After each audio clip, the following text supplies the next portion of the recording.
Let us now pray. O Almighty God, as we have come together to begin our meeting of the Assembly, we humbly beseech you to grant to all our members the light and guidance of your Holy Spirit, that we may wisely take counsel together and come to such decisions as shall promote your glory and the well-being of all our citizens in this our land, so that peace and happiness, truth and justice may be enjoyed by all people. Grant this for the sake of Jesus Christ our Lord. Amen. Members, you may be seated.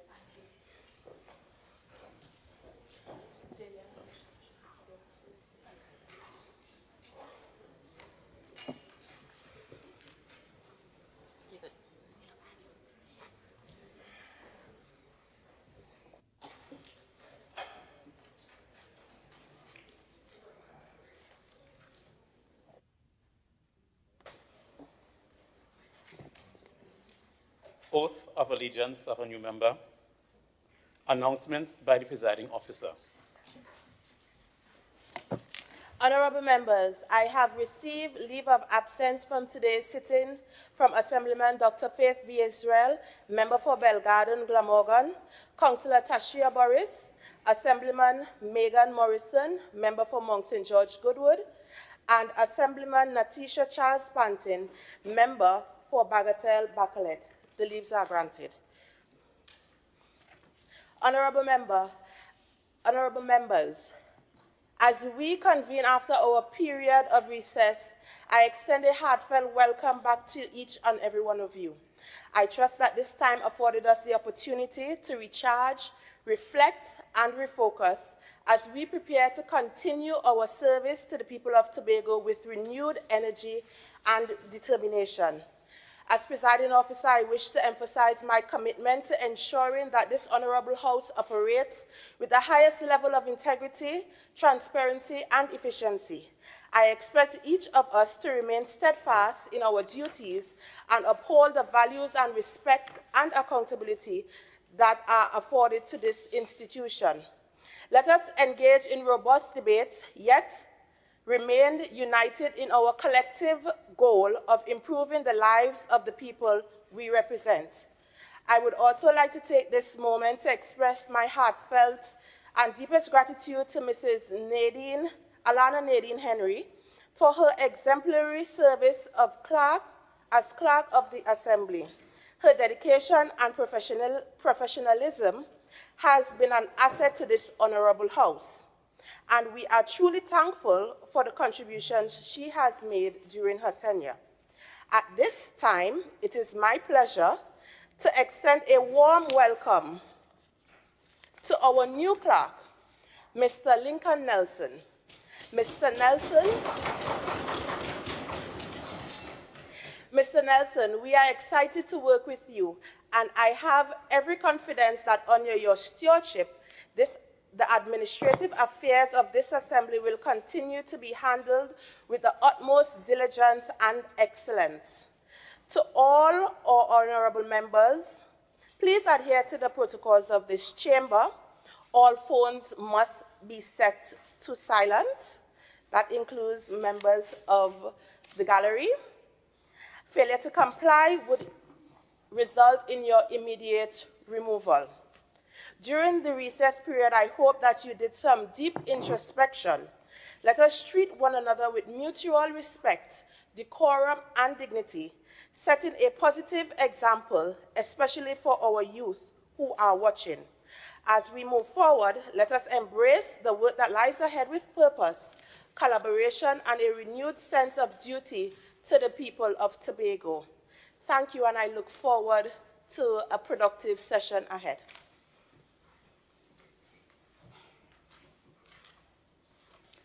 Assembly bills sent back from Cabinet. Assembly laws brought back from Parliament. Petitions, papers. Secretary of Finance, Trade and the Economy.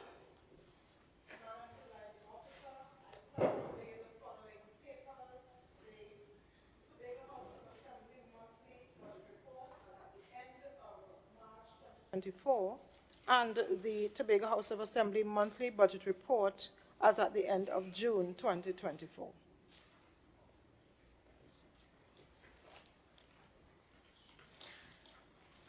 Presentation of reports from Dispute Resolution Commission, select committees. Chief Secretary's questions. Minority Councillor, Mrs. Petal Danielle Benoit. Thank you, Madam Presiding Officer. Madam Presiding Officer, question number 1 to the Chief Secretary. Chief Secretary. Thank you very much, Madam Presiding Officer. I'm happy, Madam Presiding Officer, this is a question that was delayed for detailed information. However, after receiving the detailed information, I'm advised that the matter is currently before the court, and therefore any response to this matter may prejudice the outcome of the case. Minority Councillor. Question 10, Chief Secretary. Question number 10 to the Chief Secretary. Chief Secretary. Thank you. For the Caribbean Council's 2024 annual reception, business and investment seminar, costs, Office of the Chief Secretary, $145,552. Office of the Deputy Chief Secretary, $153,925. Division of Infrastructure, Quarries and Urban Development, $59,635.20. Division of Tourism, $64,615. And the Division of Finance for sponsorship to the Tobago Chamber of Commerce, $68,015.20. With regards to whether or not there were any sponsorship provided by the Tobago House of Assembly, the organizational fees, $17,550. With regards to Part C of the question, the Foreign Direct Investment Department has NDAs with 7 companies for which negotiations are ongoing. Negotiations on 2 of these are expected to wrap up by the 2nd week of November. Minority Councillor. Madam Presiding Officer, the Chief Secretary indicated a number, but it asks for a list. So if we could get the name of the investors, please. Chief Secretary. It did indicate a list about these 5 investors. I indicated, let me explain. I indicated that there are NDAs with 7 companies. NDAs means that those are non-disclosure agreements. And disclosures can only happen at the latter stage of these negotiations. And I pointed out 7 NDAs are signed with the FDI department, and negotiations are expected to wrap up on 2 of those by the 2nd week of November.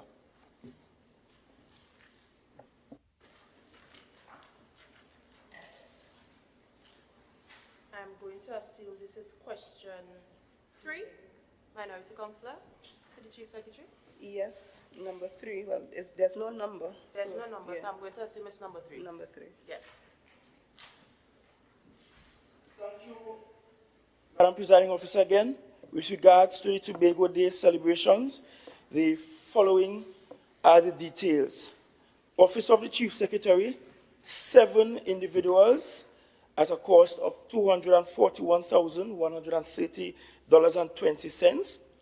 The Division of Finance, 2 representatives from the division at a cost of $64,860. The BDU department under the Division of Finance provided financial assistance to 15 Tobago entrepreneurs at $10,000 each. That totals $150,000. The Division of Food Security, 4 persons from that division, total of $116,627.92. TATCO, 3 persons from TATCO, totaling $63,098.33. The Division of Tourism, 3 persons, totaling $76,425.07. The Festival Commission took care of 20 persons, and their figure includes all of the performers from TPAC, performers employed with the Division of Tourism, 3 performers not employed with the THA, part sponsorship for 2 reps from the Tobago Promoters Association, and part sponsorship for 4 reps from the Tobago October Carnival Association, shipping of instruments and promotional paraphernalia totaling $581,926. With regards to whether or not the THA provided support for teams, the THA did not give teams money directly, but the THA paid $27,182.50, and that's TT, for chairs, tables, tents, generator for the booths being operated by the Tobago contingent only. Part C of the question, the Chief Secretary, the Secretary of Finance, Assistant Secretary of Tourism, the Secretary of Food Security, Administrator Louis, Administrator James Guy, Chief Administrator, Advisor Kidel Kerr, 1 Director, Ricardo Alfred. In part, the Tobago House of Assembly supported 22 individuals to attend Tobago Day in part, and 30 persons it supported in whole. In regards to the latter part of the question, I am constrained by the rules of negotiations. However, I can share the areas of potential investments and immediate wins. And allow me to explain that the way this works is that when we meet with companies, we are forced to sign NDAs until the negotiation is complete and satisfactory to both parties. Only when that is done and we are complete with the negotiation, we are allowed to disclose details. But notwithstanding, I'll share some more details here in terms of the types of companies we met with. We met with companies in technology and security in an effort to see what can be introduced to the island to treat with our crime problem, distributors for Tobago goods, and tourism and hotel development. Immediate win, we all heard the complaint of the developers for Elephant Tree at Roxborough. And they complained because the Manta Lodge, which we were able to open, took the Ascent Collection brand. And they were concerned, although this is not a concern of the Ascent Collection, they were concerned about having a similar brand within Tobago East. And so one of the activities I engaged in, was 1, meeting with the developers, and 2, with them and on their behalf, negotiating for a different hotel brand for their project. I'm happy to say that we have an agreement, and all that is required before disclosure is that the THA is able to settle some land tenure issues in the Argyle Roxbury area there for the development. That's 1.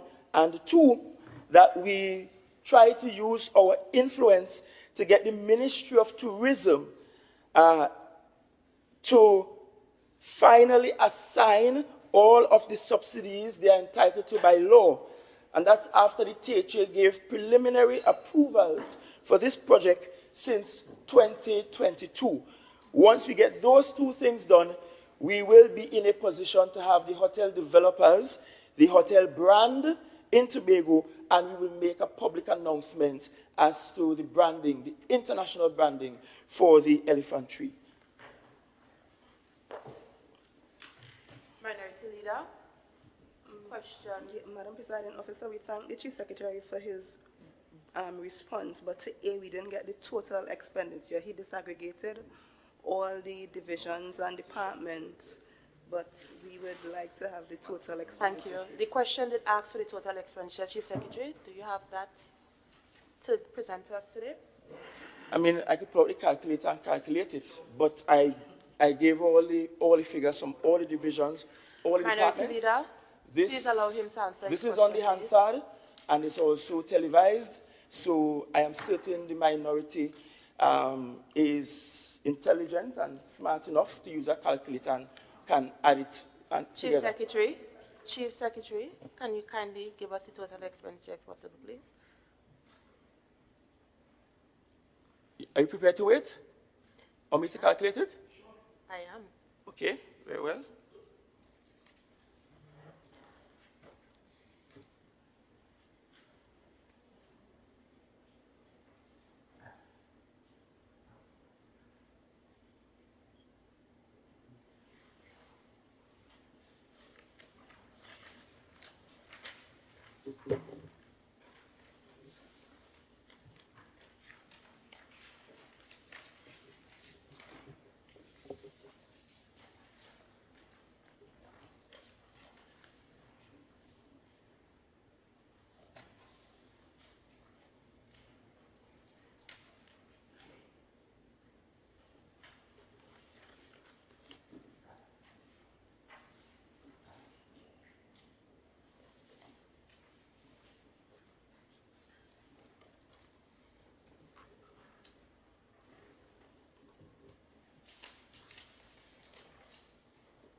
Thank you, Madam Presiding Officer.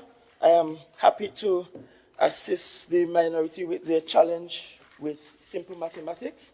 The total sum is $1.321 million. Thank you. Minority Leader, what would be question 4 on the order paper? I'm dumbfounded. Madam Presiding Officer, question number 4. Could the Chief Secretary confirm whether the Tobago Regional Health Authority has engaged the services of a human resource? No need to read Minority Okay, Leader. no problem. Question 4 to the Chief Secretary.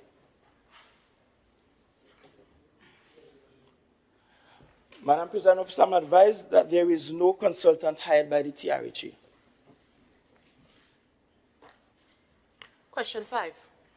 Minority Leader. Question number 5 to the Chief Secretary.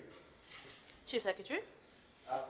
Presiding Officer, the Tobago House of Assembly, let me put it on record, did not demolish the buildings at Pigeon Point, nor did the THA order their demolition. The TTPS, as part of its anti-crime initiative and the intelligence before it, and here is not the place to disclose such intelligence, wanted to have the buildings demolished before the Great Race in Tobago. The THA pushed back. The THA was trying to get the demolition to happen in concert with its building plans or development plans for the area. We wanted the demolition to happen when we were ready to have environmentally sound structures installed and structures that meet health and safety standards and that complements the naturalistic aesthetics of the area. However, given that the TTPS was ready before the THA, we provided the vendors with tents and tables under the instruction that at the end of every workday, they had to clear their area, clean their area, fold up their tents and their tables, and remove them. That's a temporary measure. The design work was just completed and is now being costed, and so the Executive Council is awaiting the costs for the build development in that area. There's a second part to the question.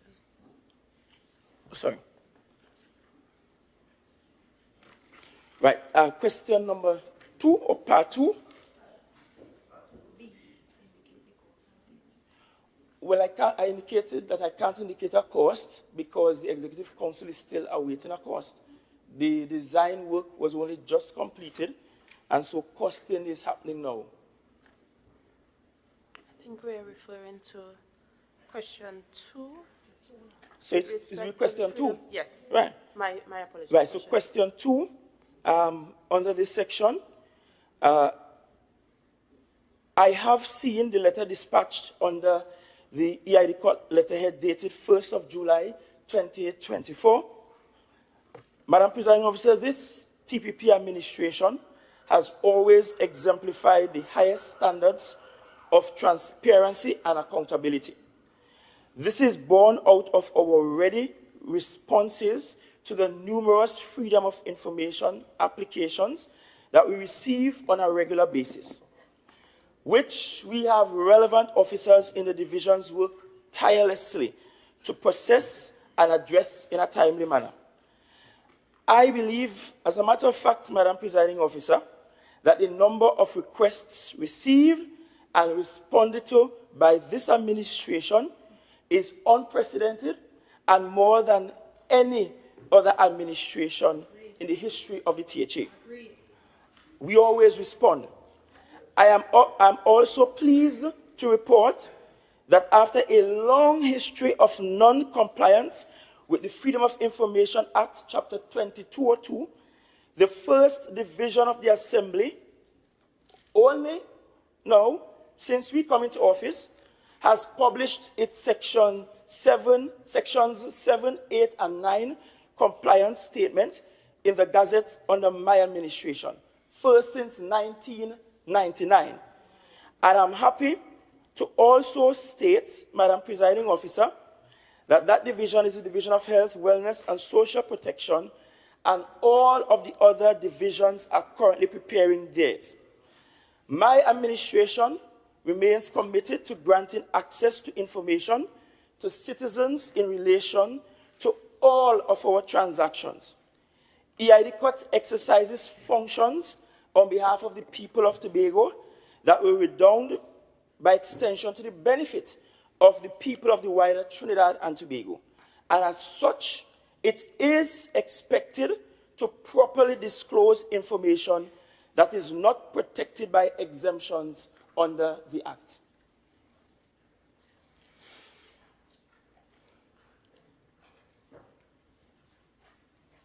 Questions to secretaries? Minority Councillor.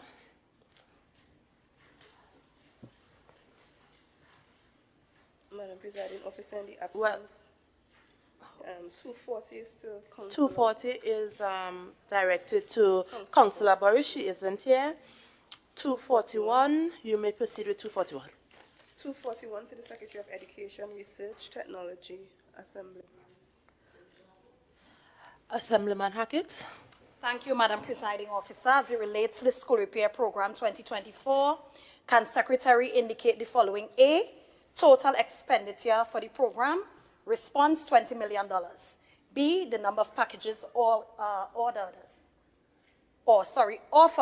B, that response is 37 packages. And C, number of entities or companies engaged, 30 Tobago companies, Madam Presiding Officer. Minority Councillor, any follow-up? Secretary Pantin isn't here, so we would forego question 242. We move straight ahead to 243. Minority Leader. Question 243 to the Secretary of Finance, Trade and the Economy, Councillor Petal and Roberts. Councillor Roberts. Thank you, Madam Presiding Officer. I was informed that the legal advice was sought from the legal department under the Office of the Chief Secretary, so there is no cost attached to that, and there was no written advice received by EID Court on this matter. Assemblyman Morris, follow up.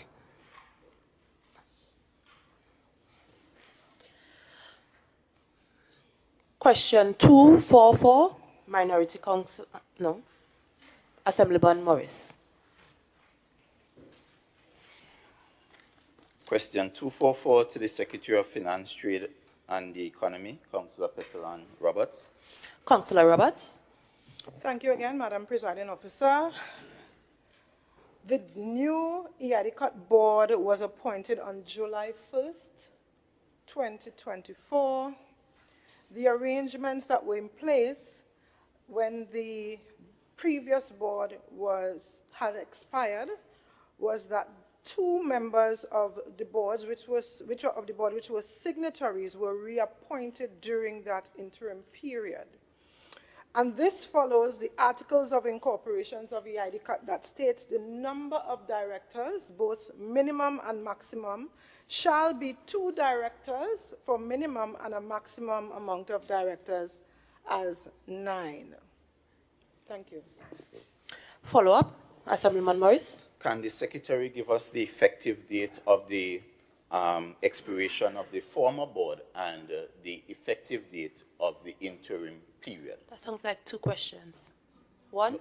Well, I have 3. Okay, Both so are that's 2. related. So I'll use those 2. Okay. Councillor Roberts.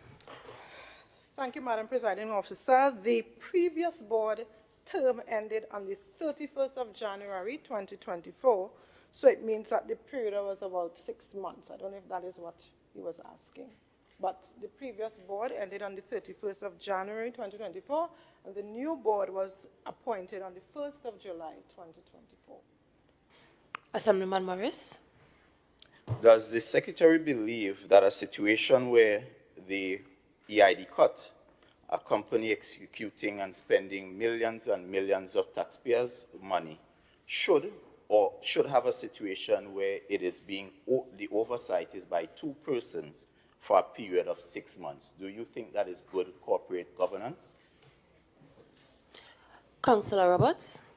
Thank you, Madam Presiding Officer. I believe that EIDCOT is headed by a competent management, although the board was only, manned by or overseen by 2 directors at the time. The directors at the time, it may not be the best, but according to the Articles of Incorporation, the minimum is 2, and it was an interim or temporary appointment during that time. Thank you for your honesty. Clerk.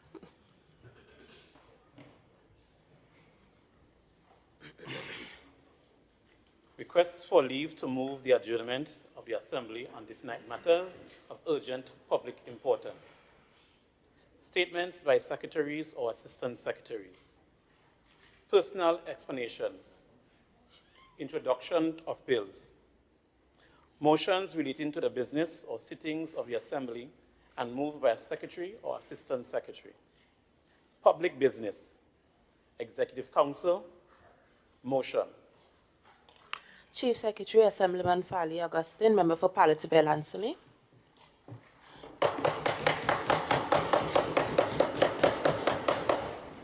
Thank you very much, Madam Presiding Officer. I wish to ask, before I get started, that you be so kind to grant leave to allow me to read some parts of the presentation. So Please. granted. Thank you very much. Madam Presiding Officer, let me take this opportunity to welcome all members of this House back from the 2-month hiatus. And I sincerely hope that this session of the legislature will be insightful and productive as we discuss the business of the people of Tobago.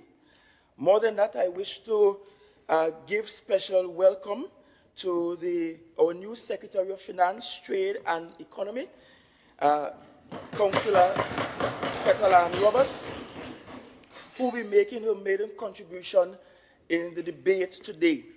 Allow me to take the opportunity to acknowledge the presence of new and acting clerk, Mr. Lincoln Nelson, and welcome him also to this august House. I trust that you had a great vacation, and I'm certain you missed all of these lovely people here. I mean, Miss Wiener, happy that you missed us and happy to see you back. Now, I have every confidence, Madam Presiding Officer, that this motion and the presentations you will hear from the secretaries following will speak to the socio-economic development of Tobago, the challenge we face, and why in the budget presentation in June, I propose that we head back to the Dispute Resolution Commission.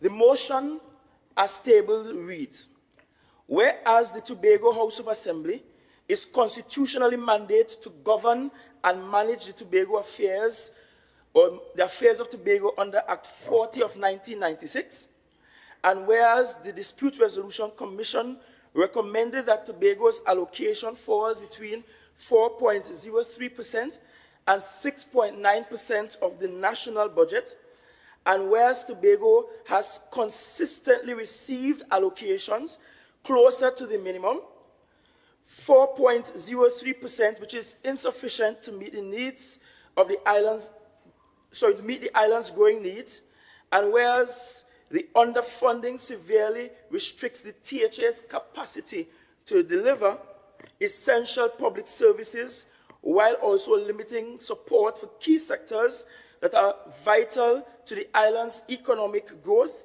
and social stability, and whereas the National Budget Statement on September 30th, 2024 presents an opportunity to address the historical imbalance in funding by providing a more equitable share of the national budget to Tobago, be it resolved that this House calls on the Minister of Finance to allocate no less than the Chief Secretary's recommended 5.8%, ensuring that Tobago has adequate funding for its critical development priorities, and be it further resolved that this House insists that the central government urgently address the historical underfunding of Tobago by increasing its budgetary allocation to adequately meet the island's expanding socioeconomic needs. And, Madam Presiding Officer, as we go through that motion, and as I read it over and over and over, and I refined it over and over, I came to the conclusion that this House needed to assemble before the national budget and to essentially call on the Minister of Finance to allocate to the THA no less than 5.8% of the national budget to meet Tobago's urgent developmental priorities and to address historical underfunding of Tobago so that we are able to grow at a pace that is equitable and equal, rather, to our friends and family in Trinidad. In effect, the motion calls on the Minister of Finance to allocate a reasonable, fair, and just share of the national budget to the Tobago House of Assembly, or rather the people of Tobago. And the question for every member present is whether or not you will agree that what has been allocated over the years, those were unfair and unreasonable, and whether the central government should be more reasonable in its allocation to Tobago. As a matter of fact, I will say this at the very opening of the debate. Anyone who does not support this motion is in essence saying to the people of Tobago that what we have gotten historically is good enough, is fair enough, is reasonable enough, and no more should be given. Madam Presiding Officer, the struggle by the Tobago House of Assembly for a reasonable, fair, and just share of the national budget is not a new struggle. In fact, from its inception, one of the most fundamental challenges affecting the THA has been the issue of insufficient budgetary resources from the central government to fund Tobago's development.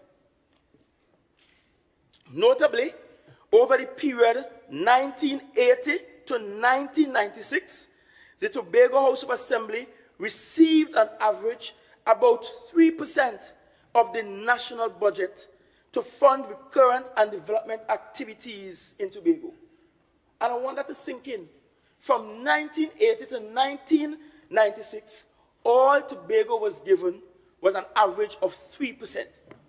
So after Robinson and Murray went and fought for this new and reincarnated House of Assembly, the central government, regardless of who was in power between 1980 and 1996, did not provide Tobago with sufficient funding during that period. So it's historical.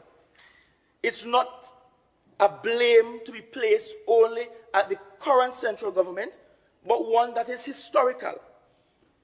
In that period, there was very limited predictability in the flow of the budgetary resources to the THA, significantly hampering the ability of the Assembly to engage in meaningful socio-economic planning. Likewise, the THA, in the period 1996 to 2000, although the responsibilities of the THA were significantly increased with the passage of Act 40 of 1996, the share of the national budget allocated to the THA increased only marginally to 3.3%. In other words, under the stewardship of Chief Secretary and then Secretary of Finance, Mr. Ochoa Charles, for the entire duration of his tenure, 3.3%. Madam Presiding Officer, in 2000, the THA, led by former Chief Secretary Ochoa Charles, was forced to trigger the DRC in keeping with Section 56 of THA Act 40 of 1996 to address the historical underfunding of the THA and to come up with arrangements to ensure greater predictability in allocations to the THA. The DRC in 2001 recommended that the Tobago House of Assembly be allocated between 4.03% and the 6.9% of the national budget for purposes of recurrent and development program expenditures in Tobago. As envisaged by the DRC, the lower limit of the formula, that is 4.03%, reflected Tobago's share of the national population at that time, while the upper limit, 6.9%, was intended to provide a magnitude of financial resources to allow Tobago to catch up with national development, recognizing that Tobago's development lagged behind national development. Notably, Madam Presiding Officer, the DRC report and recommendation, which was approved and accepted by the Parliament, says, and I quote, "No restriction other than those placed in Act 40 of 1996 should be placed in the Assembly's way to facilitate borrowing or its use of grants for its development, since the Assembly is a corporate body." End quote. Madam Presiding Officer, the experience of the THA since the DRC ruling in 2000, well, let's examine that. While the DRC brought increased predictability in allocations to the THA, and there were some increases in the allocations to the Assembly, in my respectful view, and in the view of many conscious Tobagonians, Tobago has not fared well, or fared very well, over the 24 years of its experience under the DRC ruling. Madam Presiding Officer, successive central governments have allocated to the THA a share of the national budget closer to the 4.03% than to the median point of the range. In fact, the share of the national budget allocated to the Tobago House of Assembly averaged 4.3% over the period 2001 to 2024. In other words, Madam Presiding Officer, when we do the average between 2001, when the DRC kicked in, and 2024, the average is at 4.3%. That is, over the years, the THA has been allocated approximately $4.30 out of every $100 in budgetary resources, regardless of the political party in charge at the central government. To illustrate, Madam Presiding Officer, during the period 2001 to 2010, we had a PNM central government and a PNM THA led by Mr. Orville London.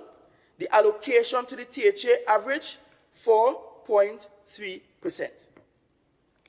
In the period 2010 to 2015, People's Partnership central government, PNM-led THA, 4.3%.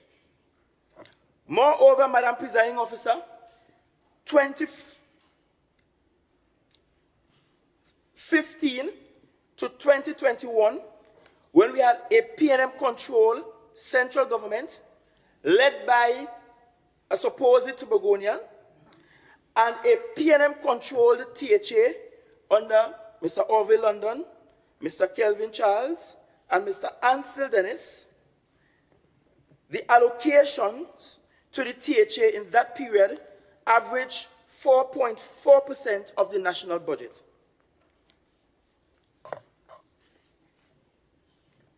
Madam Presiding Officer, my administration has been in office since 2021, and regrettably the situation has not changed.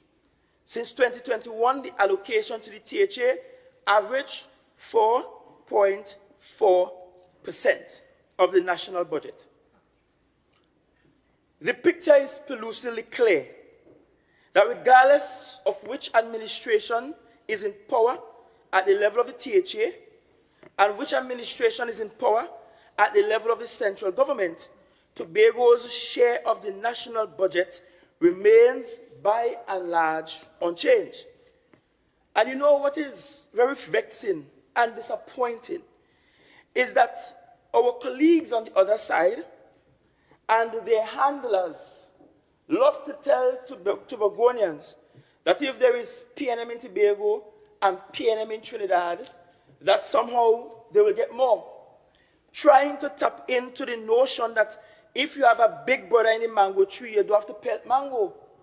But it is clear that either those they call their brothers and sisters in Trinidad are really not the family at all, or they in Tobago are bastard children. Because the support received for Tobago does not change, even when PNM is in power in both islands. Madam Presiding Officer, the budgetary allocations to the Assembly at the minimum level recommended by the DRC meant that cumulatively, over the period 2001 to 2024, the Assembly was denied approximately $28.5 billion in financial resources. If resources were allocated to the THA, and that's if resources were allocated to the THA, in keeping with the upper limit of the bandwidth recommended by the DRC of 6.9%. Even at the midpoint in the range, which is 5.5%, it is meant that the THA was denied $13.5 billion over the period 2001 to 2024. Madam Presiding Officer, this situation is exacerbated by the fact that under the prevailing legislative arrangements, the Assembly lacked and still lacks the flexibility to entertain or engage in certain financial transactions to fund developmental activities in Tobago. Over the period 2001 to 2024, the only case of borrowing by the THA authorized by the Ministry of Finance was under the large regime, where approval was granted to raise bond of $300 million And the last administration accessed $164 million from this facility, which they squandered. It went through them like a dose of salt. In cases when the central government access external loans for development projects nationally, it has proven very difficult for the THA to directly access these funds. For example, notwithstanding the several promises from the Minister of Finance in several of his national budget statements to date that the THA should receive a $100 million loan secured by the Bank of Latin America, to date, those monies are still not accessible to the Tobago House of Assembly. The central government advised us to engage with the Caribbean Development Bank to secure funding to build or to rebuild Scarborough Secondary School. The Minister of Finance then indicated that the smart school as recommended by the Caribbean Development Bank is too costly and has pledged to provide the resources from the central government. And with that, Madam Presiding Officer, we are doing our part, preparing, doing the tender, preparing the land and everything. And I am not 100% confident that that promise will materialize. But the truth is, it's in the DNA of the PNM. Promises never materialize. Further, we were able to get the concurrence of the IADB to get a grant, not even a loan, a grant of $100,000 to fund some of the preparatory works with the establishment of the Tobago Development Fund. A grant, not a loan. And for several months now, we have been waiting on the line ministry in Trinidad to give the necessary no objection to pave the way for us to access the grant. So when they come and tell you, work with me, we will work with you, it's about partnership, it's about collaboration. They say that publicly and do the opposite in the boardroom. Not just that, Madam Presiding Officer, the Division of Settlements, when we came into office, they were forced to do a draw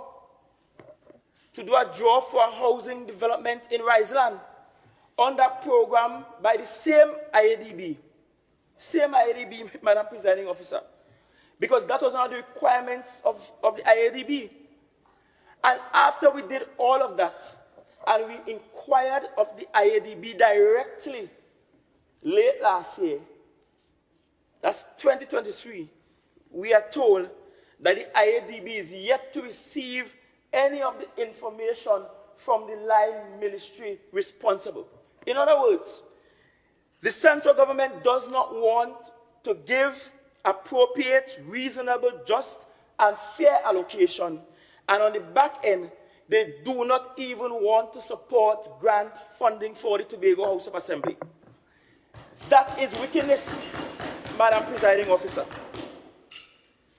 Madam Presiding Officer, as a result of the meager allocations to the THA over the years, although there have been some shortfalls with regards to our current allocation, it is on the development side of the budget where the shortfall in allocations to the THA has been more severe. Indeed, a look at the data over the period 2001 to 2024 shows the shortfall in terms of recurrent allocations to the THA average 27%. By contrast, in the same period, the shortfall in terms of development program allocations to the THA averaged approximately 80%. And we're also not talking or counting in this the in excess of $100 million appropriated, passed in the allocations in the appropriation bill by the central government and withheld from the THA. So even after, and I want you to picture this, even after an allocation is announced on Monday, they will come on the back end and still not send all of the monies. And you have to threaten to go to court, you have to make noise with them, and then you get the sheepish grin of the minister and no action. Again, wickedness in high places. Madam Presiding Officer, the underfunding of the THA budget compromises the ability of the THA to carry out its work programs and to provide some basic services to the people of Tobago. And I want to give some examples, and even as I give the examples, I will show you how the THA is resilient, and how the THA is creative, and how the THA, this present THA, perhaps have been doing too good a job with limited resources, so they don't feel the need to take us on. In fiscal 2023, it costs $23.3 million to fund CPEP. And that's practically an inherited sum. You know how much was allocated? $9.2 million. But it cost us $23.3 million. And you know what this administration did when we came into office? We still raise the salaries of the CPEP workers. Likewise, in fiscal 2023, it costs $60 million to fund URP. And I want to begin and say, listen, the salaries in the URP cost the THA $60 million. You know how much the PNM central government sent for us to pay you URP workers? $18 million. And still, when we came into office, we found a way to give the URP workers a living wage. The member opposite spoke about EID cut and millions and the work EID cut is doing. It costs $14.2 million to fund EID cut. Allocation, $6 million. It costs $3.6 million to fund the financial assistance program to university students. You know how much it was given? How much we were given? $500,000. You know how much we have spent to date? $3 million. So although we are given 500,000, sorry, and the estimated cost is $3.6 million, we found a way to find $3 million.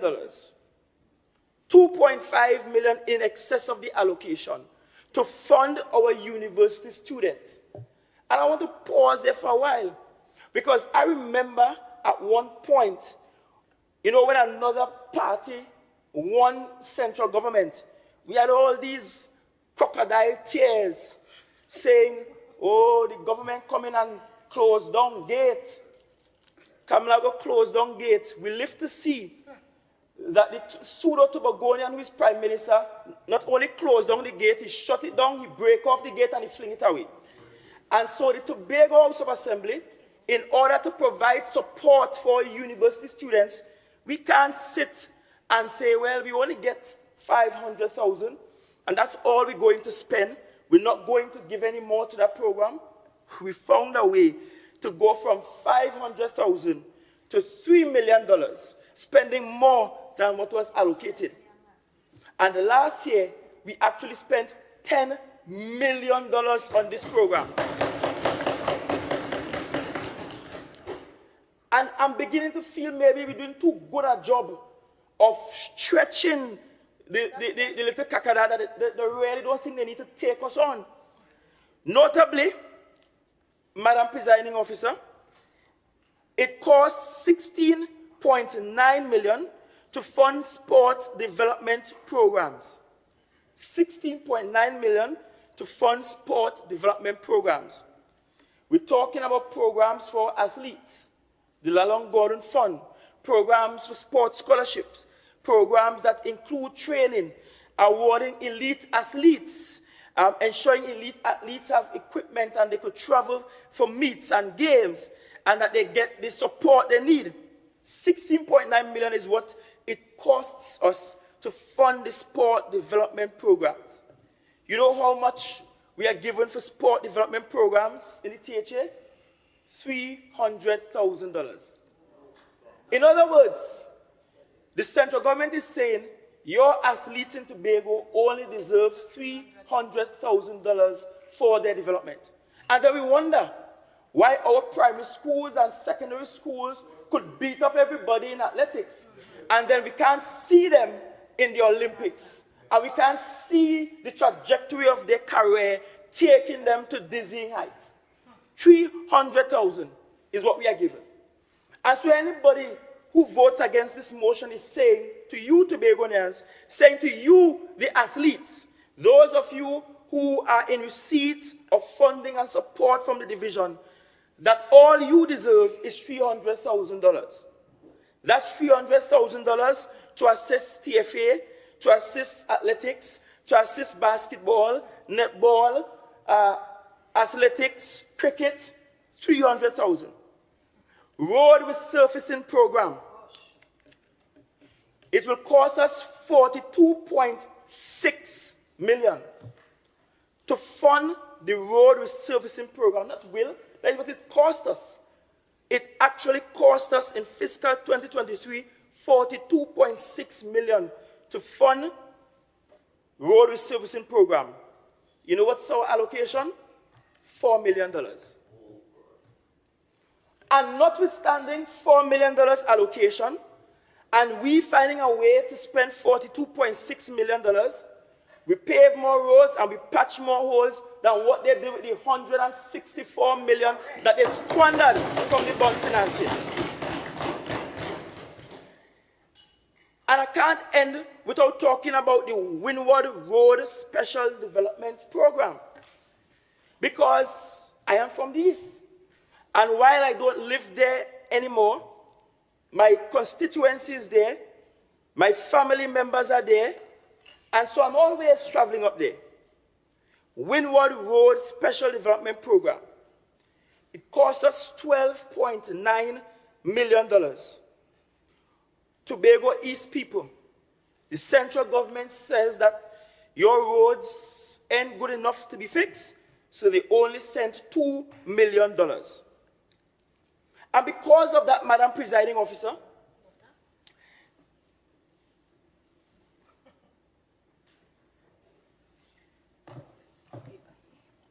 the Tobago House of Assembly over the years, not just this administration, has been forced to come up with creative ways to fund their projects.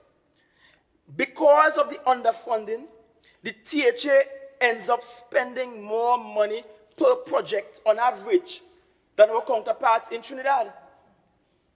And I'll give some examples from prior to our stewardship in this office and currently.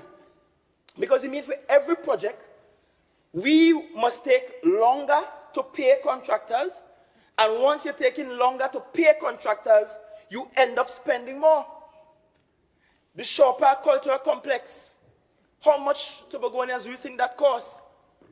Close to $1 billion. 1 billion, close to 1 billion. 1 billion. Remember the Off Commission? When they came and looked for Victor E. Bruce, the man looked in the ground and said, but where the foundation, that time $5 million don't spend, foundation in there yet. Let's look at Milshove, classic example. Because I hear the political talk, and might I say, the attempt at bringing race politics in Tobago by saying, look, we're giving away the contracts to Trinidadians. Right? And not only that, the members opposite are on record as saying we're giving away the projects to people who from South. And that is code for being racist, Madam Presiding Members. Officer. And I want to give the example. Assemblyman Augustine, one moment, please. I will not allow anybody to interfere with the processes of the House. We all are guided by the standing orders. By now, we understand it. When a member is on his feet, please do not interrupt. Please continue. Yes, Madam Presiding Officer. But I was in the midst of saying to Tobagonians, that is not now because of capacity and funding issues that successive Tobago House of Assembly executive councils have in fact engaged contractors from outside of Tobago to get some critical projects done, because funding is scarce and we have to find the people who are willing to wait and wait and wait long for their money. And I'll give you some examples before I come to Milshove. That market in Scarborough, $40 million. P&M did that. It's a Trinidad contractor. Them fishing depots up and down the place, Trinidad contractors that they hired, including Foster Cummings, who built a block in Scarborough second, it never built good. It was never used because it never built good. Trinidad contractor. Milshove again, not just Trinidad contractor, but P&M financier. The Rahals, the THA with that project to be able to provide accommodation for the division of food security, purchase the land for $12 million, then lease the land to the company for $5 per year. Then the same THA took P&M THA took $25 million, put it in an escrow account, and had the company use that as security to get a loan to build the building. And after we did all of that, now granted, the THA could have taken this loan for itself if the P&M Minister of Finance at the time authorized the P&M THA to take a loan. But the THA find the $12 million collateral down payment, place it in an escrow account, call up the P&M financiers, give them the land we purchased for $12 million and say, here, take it for $5. We stood the security, not a risk, absolutely no risk on the developer. And for 20 years, we have to pay $1.6 million per month. And in total, we have to pay $384.2 million. Member, you have 5 minutes. Madam Presiding Officer, those are facts that cannot be disputed. That in the context of limited resources, that the THA has had to be creative over the years in order to fund its project. I want to share with you what the DRC considered. The DRC considered physical separation of Tobago by sea from Trinidad and Tobago's distinct identity. The DRC also considered isolation from principal national growth centers. The DRC considered absence of the multiplier effect of expenditure and investment, private and public, made in Trinidad. In fact, all those big companies in Tobago paying the taxes in Trinidad, so we don't even get to count that. We don't even get to count the taxes from our RBC or our FCB or our courts, because those are paid in Trinidad. And the law says that for all business done in Tobago, the taxes shall be paid in Tobago. The DRC considered the impracticability of participation by residents of Tobago in major educational, cultural, and sporting facilities located in Trinidad. You know how impractical it is for a cyclist from Tobago to go down in the velodrome in Trinidad for training every week? But yet, $300,000 is all given for the sport development program in Tobago. I don't want to end before saying this Madam Presiding Officer, because the other secretaries will give greater details. I know the minority will come with one argument. And that argument is, well, we should just accept the bills currently before Parliament because that will magically give us 6.8% of the budget. But the same people who claim to love Tobago have the legal wherewithal to give us 6.8 right now without a single bill being passed. So if they really love Tobago, they'd give it. And I want to say more than that. After the PNM told us in Tobago to reject the Kamla bill, to reject it, Kamla bill was giving what, 8%. They offer less and telling us less is better for us. After they told us and we agreed to not support the Kamla bill at least give us some part of the marine space. They come with a bill now where they remove even the 6 miles that is currently under Act 40 of 1996 and telling us, oh gosh, we love you, right? We love you, we love you. Give away all the rights.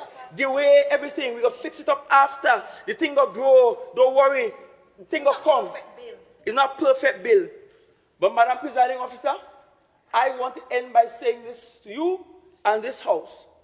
We currently do not need any new bill anywhere in the Parliament to get 6.9% or to get the median of 5.5%.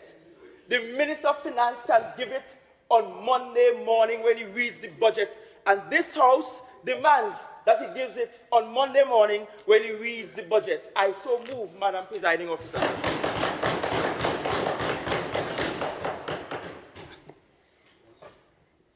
Honorable members, the question proposed is, whereas the Tobago House of Assembly, THA, is constitutionally mandated to govern and manage the affairs of Tobago under Act 40 of 1996, and whereas the Dispute Resolution Commission, DRC, recommended that Tobago's allocation fall between 4.03% and 6.9% of the national budget, and whereas Tobago has consistently received allocations closer to the minimum 4.03%, which is insufficient to meet the island's growing needs, and whereas this underfunding severely restricts the THA's capacity to deliver essential public services, while also limiting support for key sectors that are vital to the island's economic growth and social stability, and whereas the National Budget Statement on September 30th, 2024,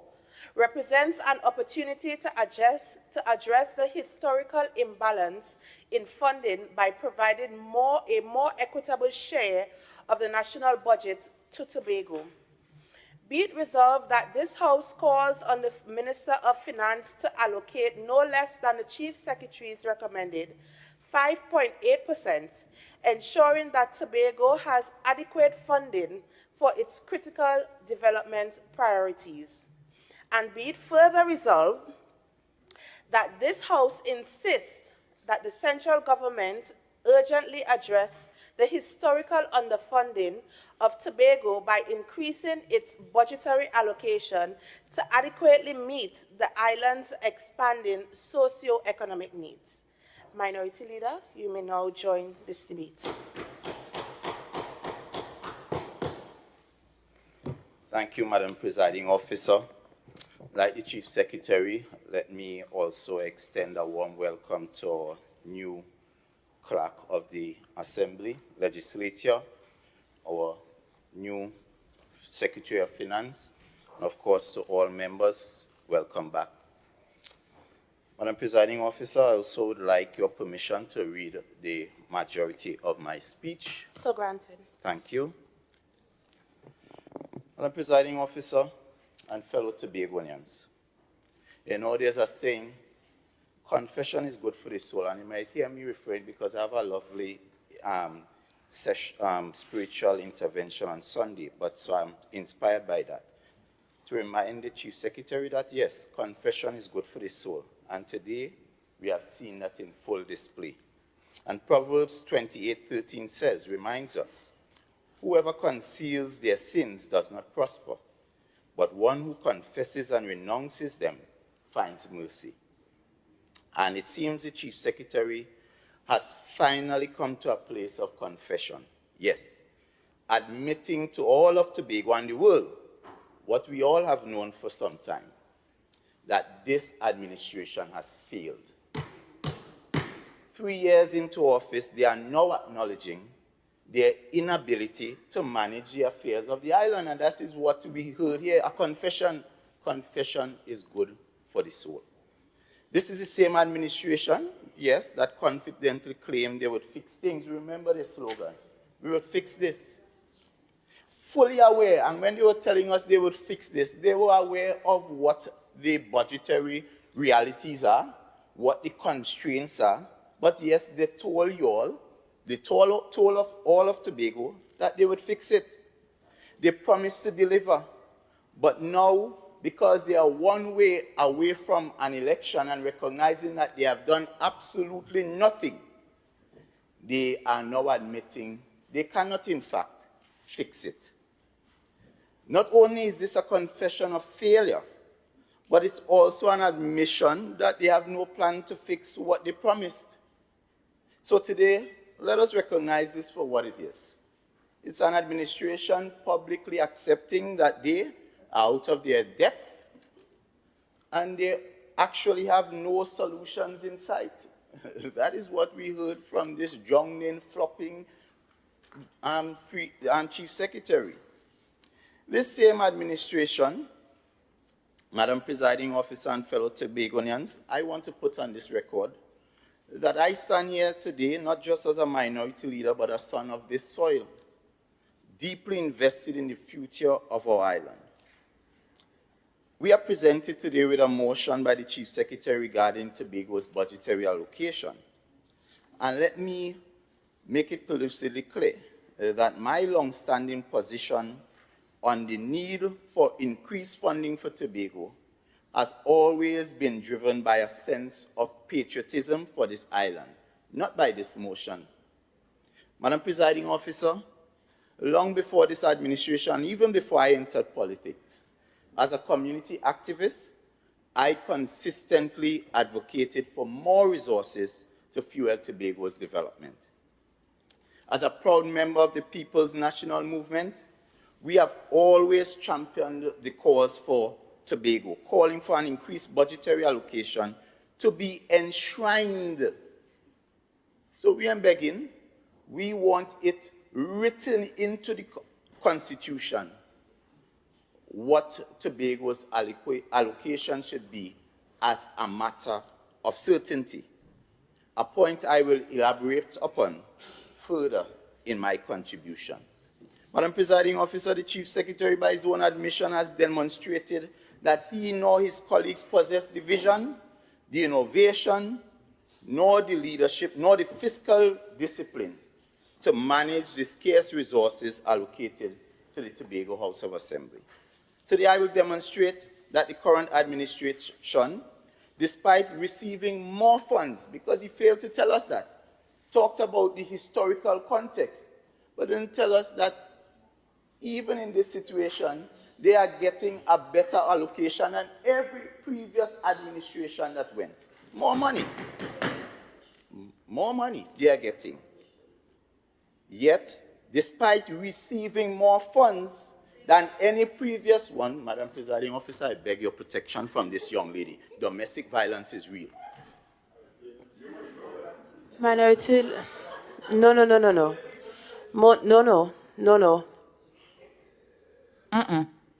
Not here. Continue.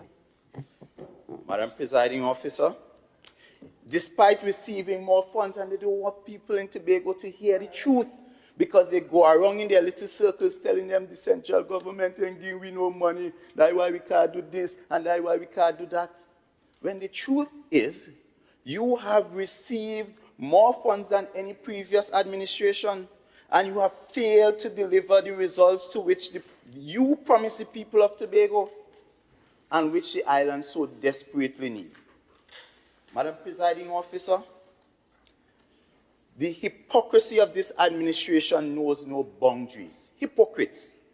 The Chief Secretary knows, or certainly ought to know, that bringing this motion here mere days before the national budget is read will yield no real outcome. He knows that. In fact, he probably knows how much he's getting already. But coming here pretending, playing, and pleading and trying to put some kind of spin on things. But I'm almost certain that based on his own discussion with the minister, the indicators suggest that the allocation trends are likely to remain the same. That is the fact, because it has been so from time immemorial. So what would change? Yet here we are, witnessing another act of political theater. We saw him on stage, prancing and dancing. As a matter of fact, he had promised that he was going to take the Minister of Finance to court. That was about a year ago. What is the status of that court matter? You should tell us when you're winding up.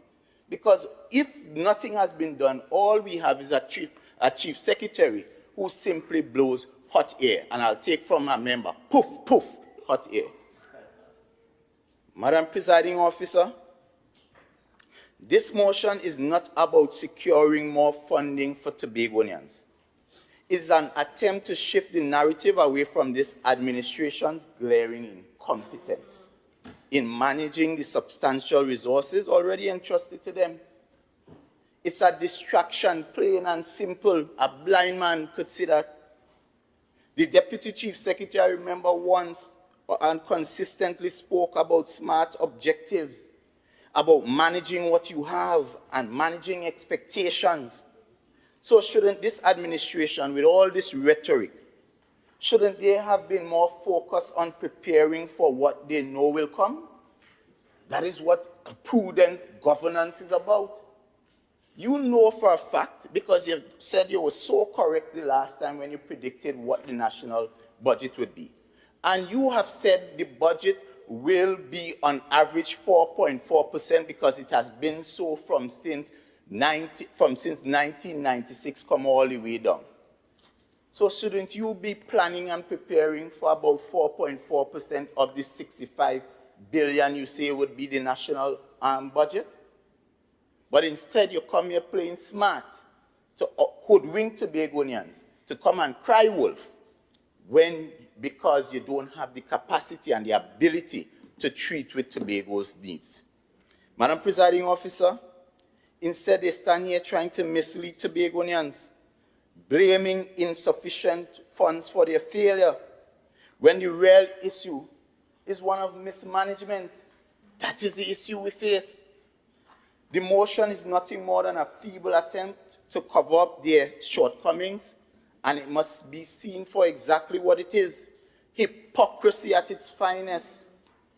Madam Presiding Officer, the hypocrisy of this Chief Secretary, and this administration he leads is compounded by their public utterances. When they were the minority, instead of supporting previous administration's requests, so all of a sudden today he knows every other administration was underfunded. Today he's admitting that. The Chief Secretary held the view, and he said it right in this house. He held the view that what we are witnessing is not an issue of funds or underfunding, but it was an issue of management. So what has changed? Madam Presiding Officer, sadly, the Chief Secretary epitomizes what it means to speak from both sides of his mouth. And as someone, a trained student of psychology, his action embody the very essence of cognitive dissonance, where one's behavior contradicts previous statements and beliefs. And I'll demonstrate that today. Madam Presiding Officer, please permit me to remind this House of the member of Lands for Me, Paluteve Speyside, who from 2017 to 2021 preached to Tobagonians that the island's challenges were not a matter of funding, but one of poor management. That was his words. He told the people that with proper leadership, this was his words, he said with proper leadership, he didn't tell you with more money, no. He said with proper leadership, Tobago could thrive within its current budgetary allocation. That was his words.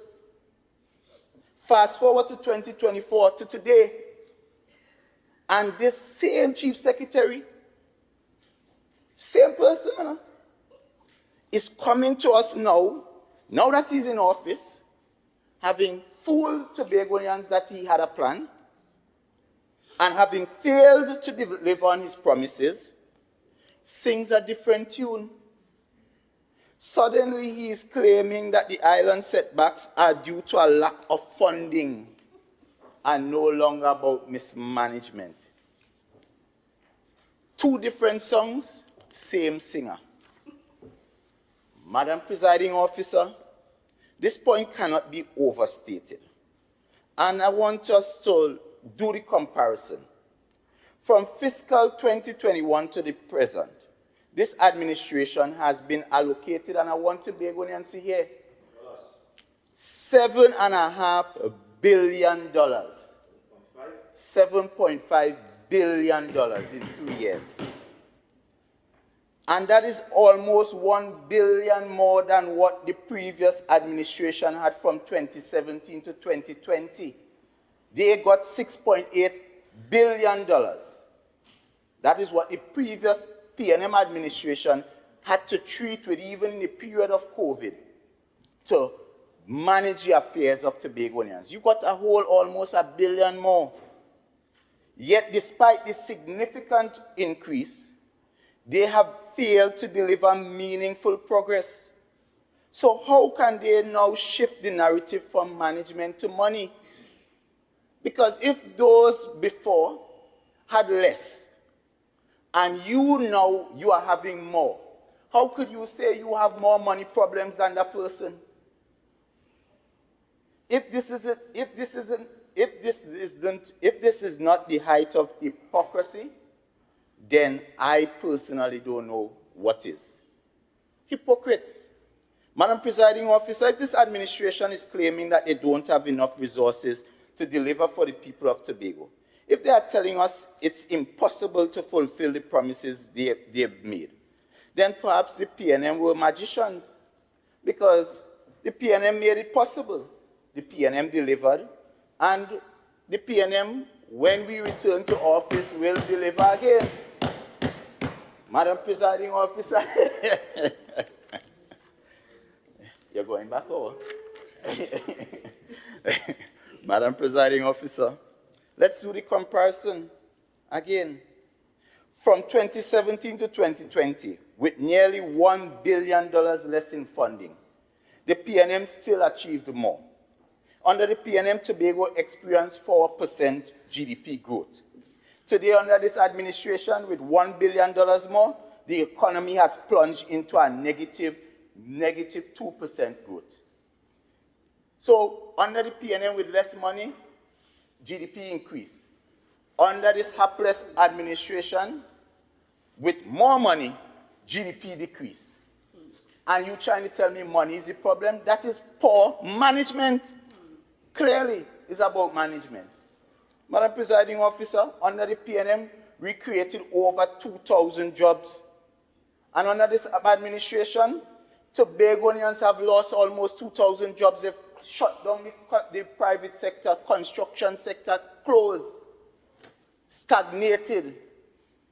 All our contractors who are employing Tobagonians and Tobago families have absolutely nothing to do. All they chase them out for their favored friends. And yes, they are from South Trinidad. And I know South Trinidad have all kind of races.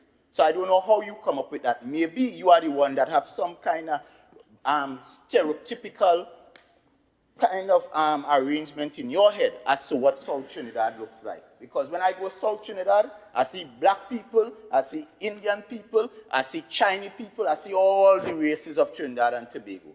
So how could you come here and tell me that because we are telling Tobagonians the truth, that when you look at the addresses of the people who are benefiting under you, they are all from South Trinidad? That is the truth. That is the truth. And the truth shall set you free.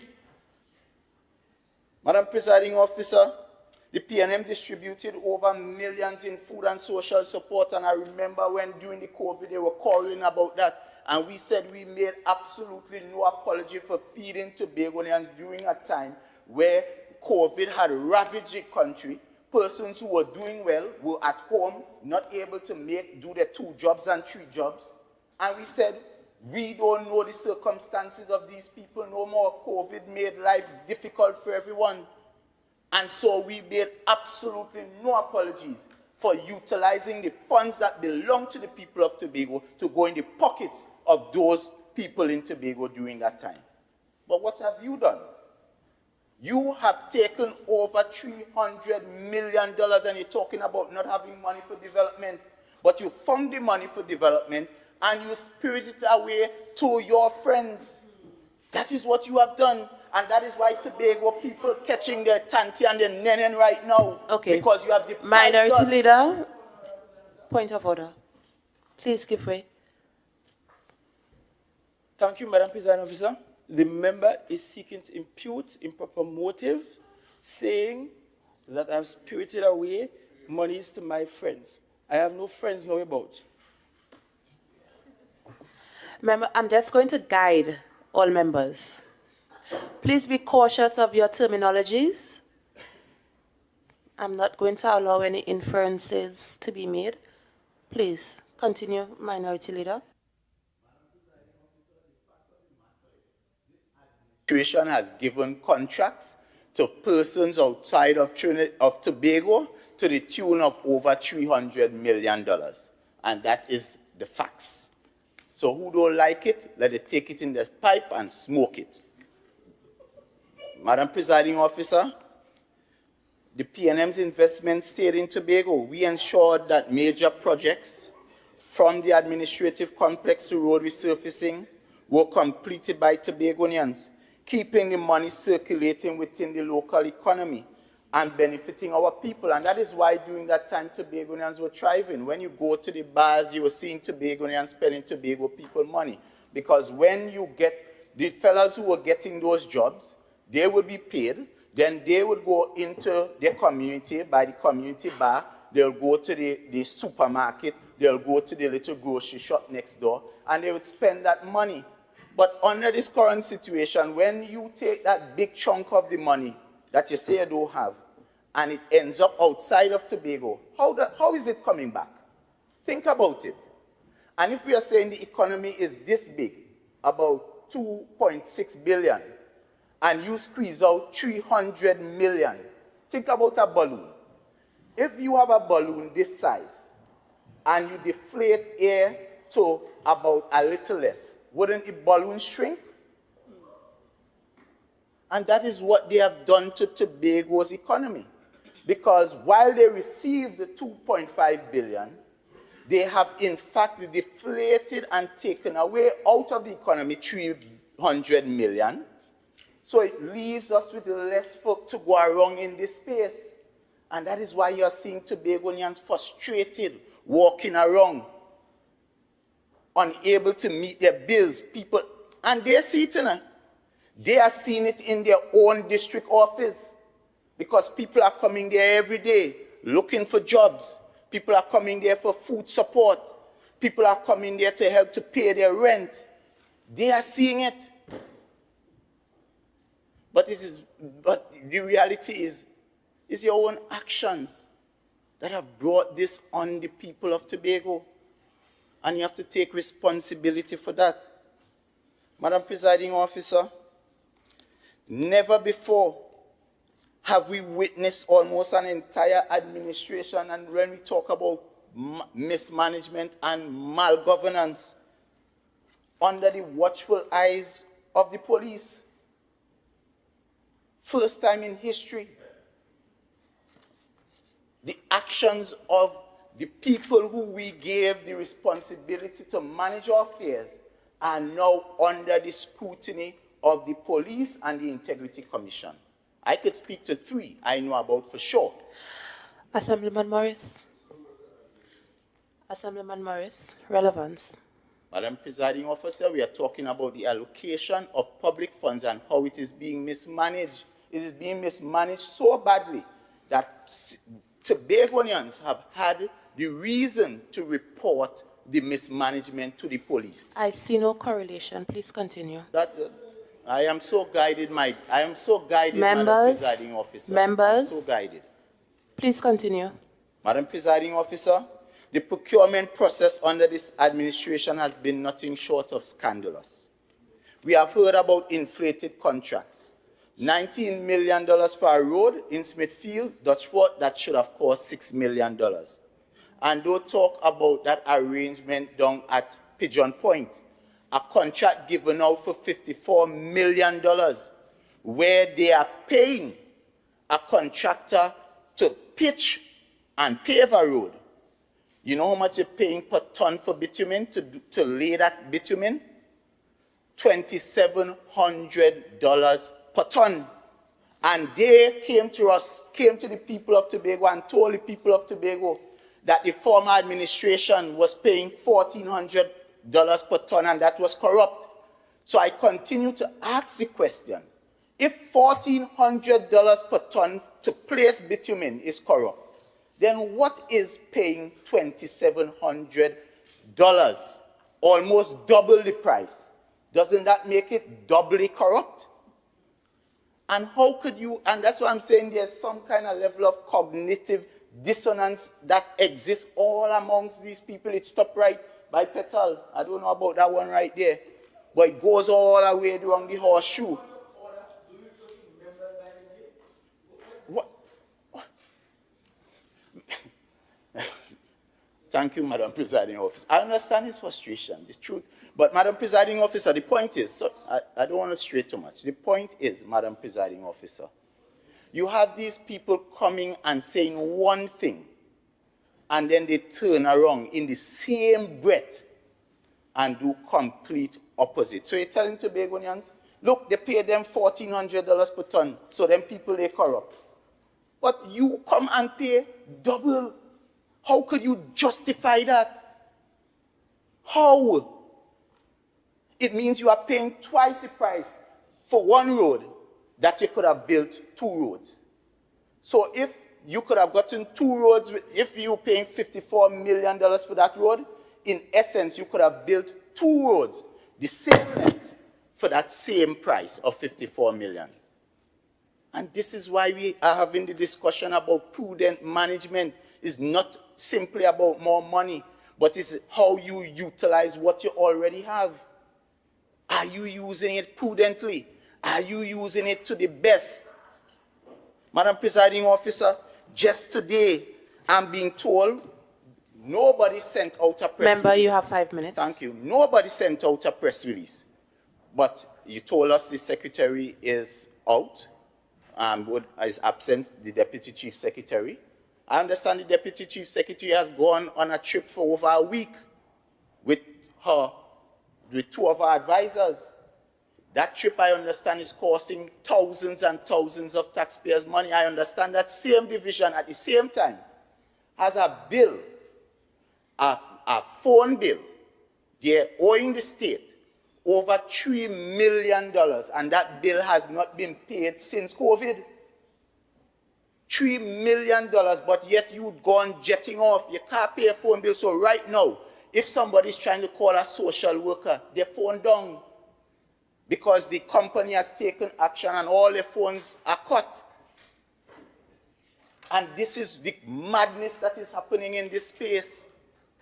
But, Madam Presiding Officer, as I close, because I want to get close to the main point that I want to treat with. I want to treat with the Chief Secretary and what the Chief Secretary said. Chief Secretary said during a TTT report, hear what he said, and I'm going to read it into the record. At what point are we going to try a different strategy? At what point are we going to try something differently? And because we keep doing this is his words, it keeps on looking as if we are begging. He said that. It keeps on looking as if we are going cup in hand, bruising our knees, paying pet penitence and begging and hoping and pleading that one day, this is all the Chief Secretary, not me make this up, the central government will wake up and just give us what we asked for. That is his words.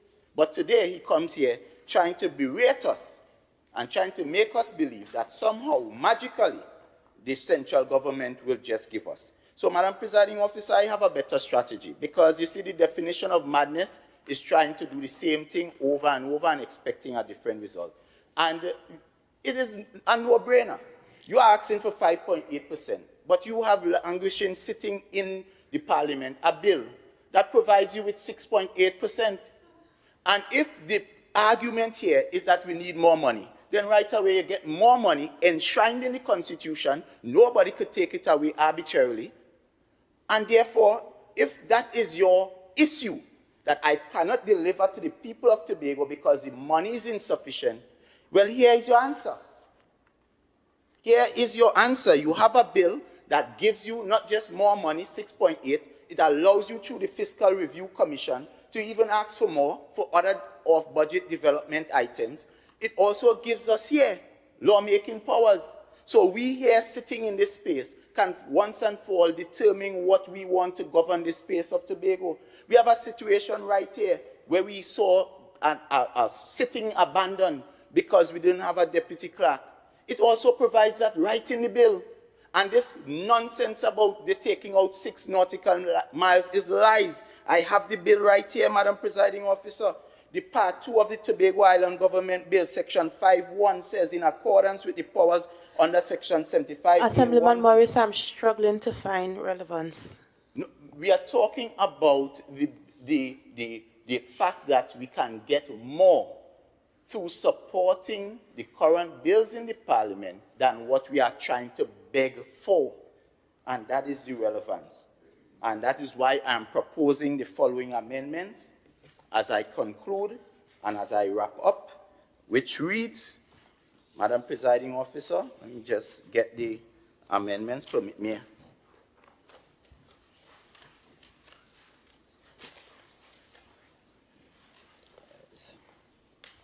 So, right there. Okay. All right, just give me 1 second.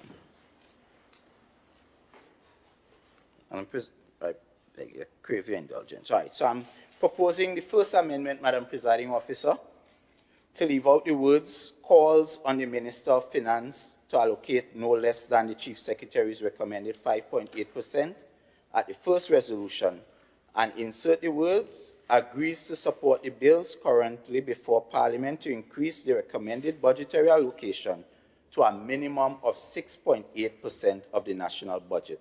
I'm also proposing a second amendment to leave out the word central government and insert the words Parliament after the word the and before the word urgently. I'm also proposing a third amendment to insert the words supporting the bills currently in Parliament to increase after the word by and before the word its. So the bill will now read, and I'll only read the conclusion of the resolution, since that is what is being proposed to be affected. Be it resolved that this House agrees to support the bills currently before Parliament to increase the recommended budgetary allocation to a minimum of 6.8% of the national budget, ensuring that Tobago has adequate funding for its critical development priorities. And be it further resolved that this House insists that the Parliament urgently address the historical underfunding of Tobago by supporting the bills currently in Parliament to increase its budgetary allocation to adequately meet the island's expanding socio-economic needs. And therefore, Madam Presiding Officer, Member, your time is up.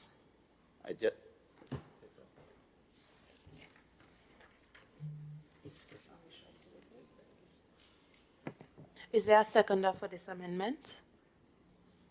Yes, Madam Presiding Officer, I beg to second the amendments proposed and reserve the right to speak at a later date. Madam Presiding Officer, as well, I would like to extend the speaking time of the member for a further 10 minutes. Honorable members, the question is that 10 minutes of additional speaking time be given to the minority leader to conclude his presentation. All in favor say aye. Aye. Any against? The ayes have it. Minority leader, you may continue. Thank you, Madam Presiding Officer. Fellow Tobagonians, as I conclude, we can simply ask for more money without asking ourselves, how will it be managed? The current administration has had more funds than any previous government. That is a fact, yet they have delivered less. Leadership is not only about spending more. It's about spending wisely and prudently with a vision for the future. We must also focus on supporting the self-government bills, which will accord and afford us the tools to manage our affairs better. That is with undisputed. Even the Chief Secretary is on record as saying the bills are quite good. Perhaps he has some small amendments, but he's on record as saying the bills are good. Madam Presiding Officer, and therefore, this is about empowering Tobago with the legal and administrative framework necessary to thrive. And that is why I today felt it important that we go beyond, as the Chief Secretary said before, going cap in hand, begging, when you can have an arrangement that guarantees you even more than what you are asking for. Because we are asking today for 5.8%. The bill affords us, without having any need to beg, 6.8. And if we are to do the maths, we have already lost $4 billion. If we had accepted since 2021, we would have gotten $4 billion. That would have treated with all the challenges we have. We'd have had houses, and we didn't have to question that anymore. Because imagine the Chief Secretary is telling us about $3 billion is good for us right now to do all that he thinks is their priority. But the bill gives you $4 billion. So you have an extra billion to treat with. And therefore, if money is the issue, then I expect that my colleagues would have no problem joining hands with the minority as members of this Tobago House of Assembly for us to say the time has come for Tobago to get a further leap towards that dream that Mr. A.N.R. Robinson and the likes, Dr. Winston Murray and the likes, would have dreamt for Tobago, that one day will sit in a chamber and be able to make the legislative changes that are important to us. And therefore, Madam Presiding Officer, I look forward to us resolving in this House that we will agree to support these bills. And in supporting these bills, we'll also call on the Parliament for us to all sit down around a table and trash out whatever issues we may have to ensure that when that bill goes to a vote, Tobago will finally have its day and its say, and we will no longer be beggars in this island of Trinidad, in this country of Trinidad and Tobago. I thank you.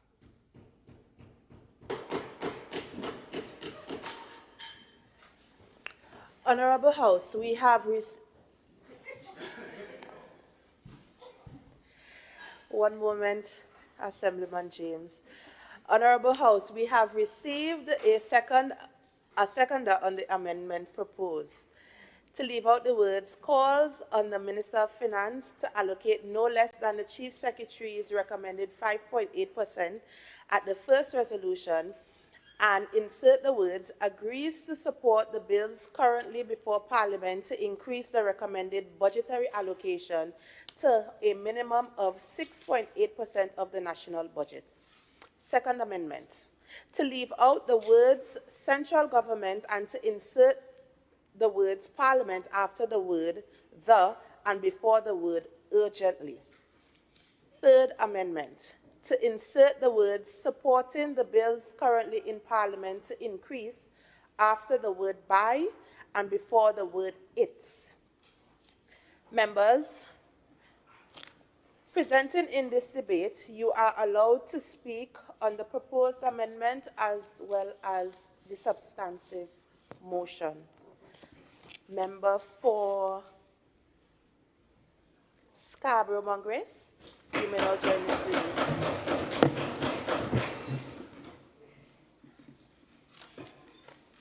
Thank you, Madam Presiding Officer. It's always an honor stand and speak in this house, and I stand on the strength of the good people of Scarborough Mount Grace who voted to have me represent them. Madam Presiding Officer, I want to, as difficult as it is, to respond to some of the statements made by the member for Darrell Spring, Wim.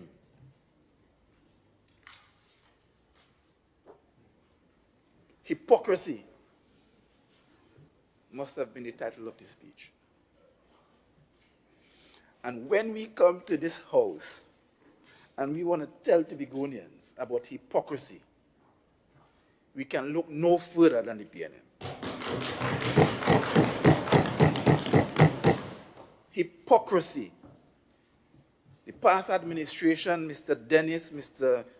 Devines, used this house as a procurement unit for the Division of Infrastructure and committed $700+ million, which we can't even see in Tobago. $700+ million when we didn't have it. And the member for Darrell Spring, Wim, comes to this house and talks about hypocrisy and mismanagement.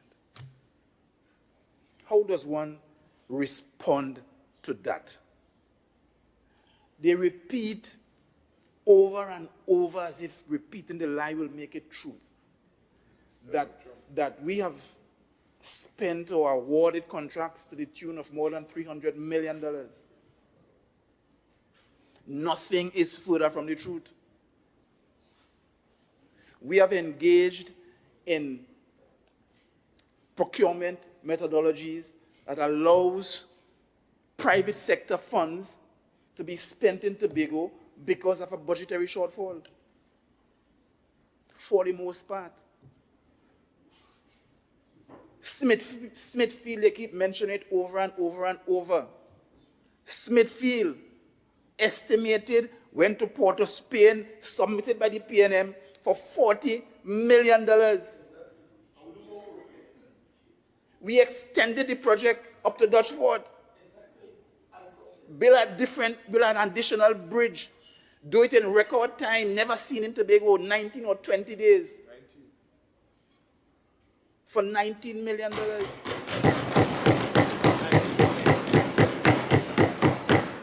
With an arrangement to pay later. Hypocrisy.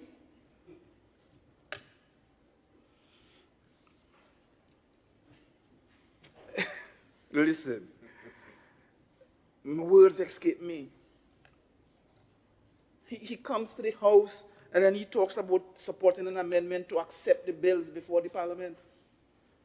Today, the bill under which we operate, Act 40 of 1996, allows the Prime Minister and the Minister of Finance award us if they allocate for us if they want 6.9%.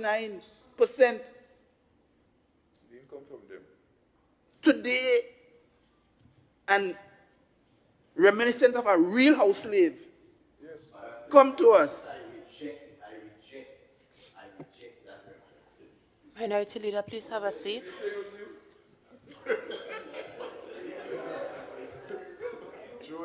The member made no references to any member in this house. There is no imputing of any motions to anybody. Madam President, it's difficult for some people. Please allow the member to continue. Please, Mr. Reminiscent Assemblyman James. of those who work in the slave master's house. The member comes here. The member comes to this house to tell us that we must take the bribe of 6.8 minimum and accept the bill as it is. Take the bribe and say, you know, we're going to get a little bit of this, we're going to get a little bit of that, and we're going to be able to get some more money because give away all that we have. Madam Presiding Officer, I just needed to respond to some of that before I got into my main presentation, because when we, as Tobagonians, when we listen to our representatives, we want to find a way for us to move this place forward. What we've had in the parliament is a bill, a pair of bills, languishing for 4 years. If they were serious in 2021 November, the bills would have been on the floor. But they're serious. They come with a ploy again to run the same campaign as they run in 2020, run the same campaign in 2025 to say, we're going to get Tobago this, or you vote for me because the two seat in jeopardy. Sorry, the 2 seat gone. Poof. All you have to go train that and win 21 down there. Madam Presiding Officer, we are here discussing this idea of the continuous practice of underfunding and what that has done and is doing to the Tobago economy and to Tobago in general. So if we accept, Madam Presiding Officer, that there are 4 pillars of sustainable development: economic development, environmental development, social development, and cultural development. And if we accept that we must do all those 4 things in a sustainable manner, then we must say that these pillars, these 4 areas, have been designed to ensure balanced growth that considers not only financial and environmental factors, but also social equity and cultural preservation. These 4 pillars. Madam Presiding Officer, the philosophy behind economic practices determine how resources are allocated and used within economies. The long-term prosperity should be the bedrock of economic philosophy that safeguards social equity and cultural preservation.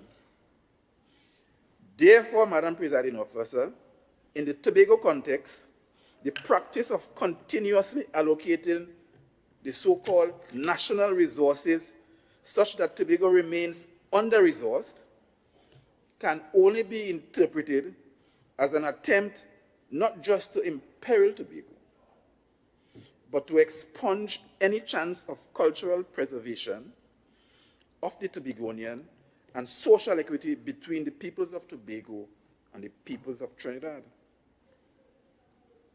I chose, Madam Presiding Officer, to begin my speech in this manner because of where we are. And I'm happy that I am on this side where I can look at former leaders of this House in front of me. Because we are in the chamber of the House of Assembly, because Acts of Parliament put us here. Both Acts 37 of 1980 and 40 of 1996 understood there needed to be extensive infrastructural development work in Tobago. And that is why the Act of 1980 gave us the right to have administrative control over 24 areas of capital and development infrastructure. Maybe, Madam Presiding Officer, maybe the Parliament was then aware that subsequent to Hurricane Flora in 1963, that Eric Williams took all the money that came as international donors for Tobago and spent it in Trinidad. Maybe the Parliament knows that. Yes, maybe the Parliament knows that. And if we are to believe the inflation monitor, from 1963 to now, that money would have been worth $300 billion. So when our fathers, in my case, my father and my grandfather, were struggling to rebuild the house and to plant back the garden and to feed Tobago. When I was a little boy, I was going through now with bags of peas, and we were struggling to rebuild this Tobago. Eric Williams took the money, just as they did in the late 80s for the Link Road. Took the money and spent it in Trinidad. Now we are faced with a court case for $80 million. The underfunding of Tobago, it is not just by budget, It is by the willful act of PNM people consistently taken from Tobago and spend it in Trinidad. Consistently. Hypocrisy is the word.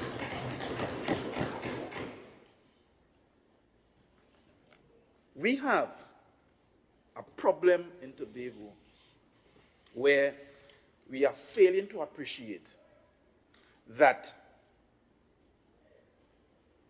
there has always been the strategy of the PNM to come to Tobago and take one of our best sons to divide us. They came to Tobago 1960 and took Robinson to divide Tobago between APT and PNM. To the point where after Robbie realized, listen, these people are not true for us.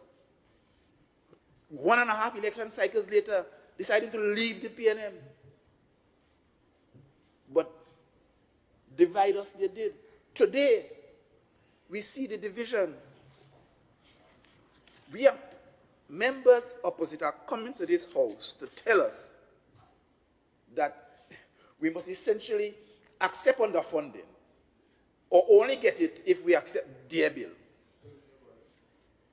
I mean, hypocrisy is the word.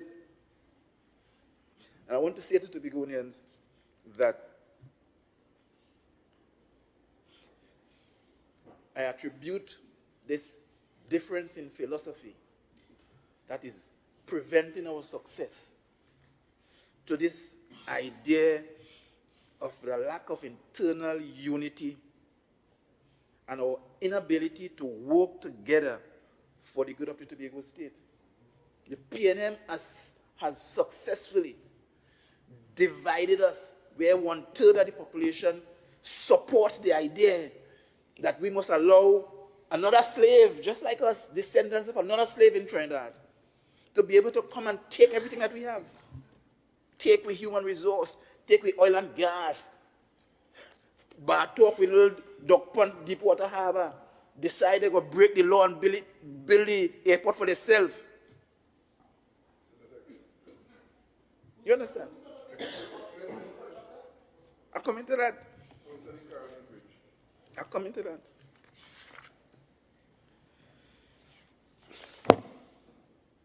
So, like I said, we're in this house because the Acts of Parliament allows us to be here.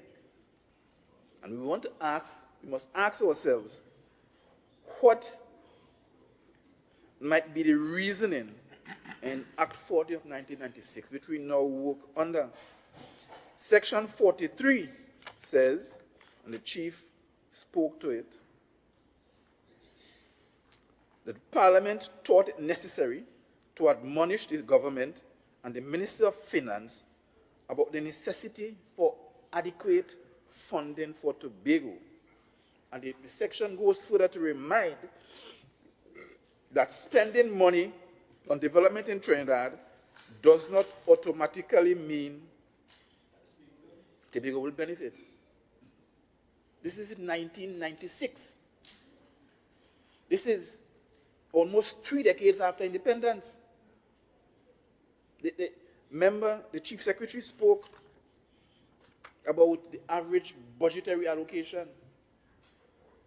From 1968, I couldn't go back to 1960 for some reason, the information not available. From 1968 to 1980, the average allocation for Tobago was less than 2%. That's why Robbie had to leave. And that's why we today had to leave.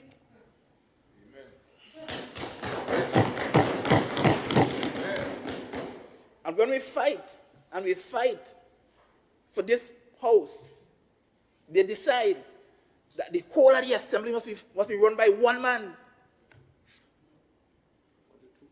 And we had to break the law and appoint secretaries from 1980 to 1996.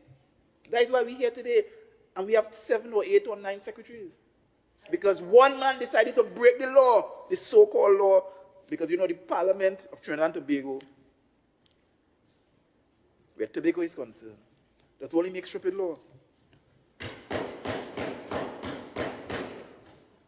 So the Act says that in considering the estimates submitted by the Chief Secretary, Cabinet shall give due consideration.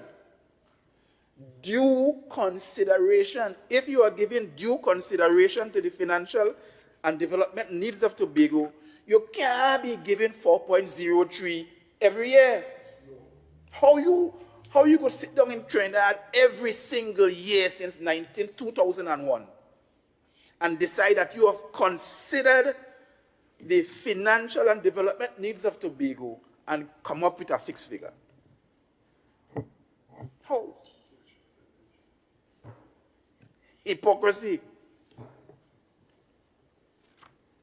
Hypocrisy. Physical, and I only deal with this one because the chief dealt with the others. Physical separation of Tobago by sea from Trinidad and Tobago's distinct identity. I don't know what that means, but I'm reading it still. Amen. Physical separation of Tobago by sea from Trinidad and Tobago's distinct identity. I take it to mean that the Parliament then realized that if we could not have direct import and export from Tobago, we something dark because of this physical separation. And they feel because they buy 2 new boats because the technology increased, and they buy some faster boat, and they buy some bigger boat because the technology increased. We're in the same place, Tobagonians. We are in the same place. Living in a country where the cost of living in Tobago is 35-37% higher because we have to buy all our goods and services from Trinidad. It's happening in Grenada or Barbados or St. Vincent or St. Lucia. It's happening only in Tobago. And we are allowing it to happen because we have allowed the Trinidad party to come here and divide us.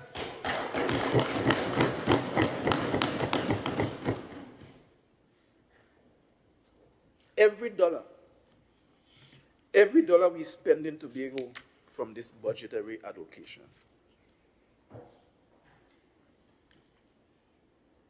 is a repatriation to Trinidad through the multiplier effect.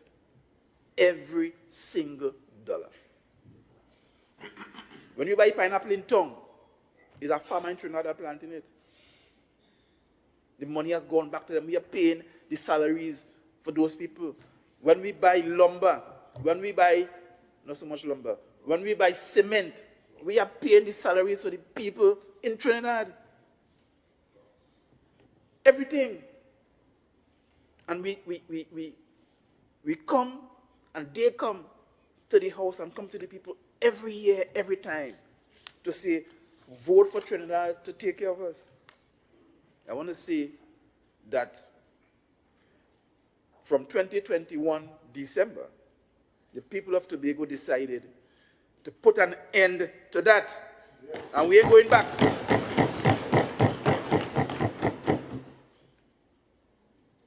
The member for Darrell Spring Wim spoke about the bills.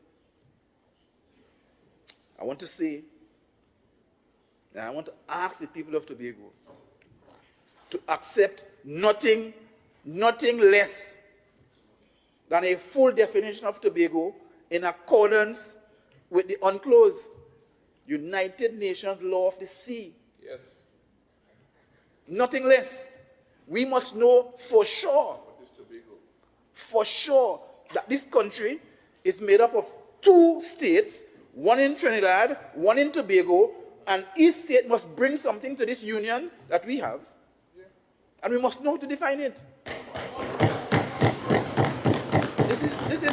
This is not about administrative control.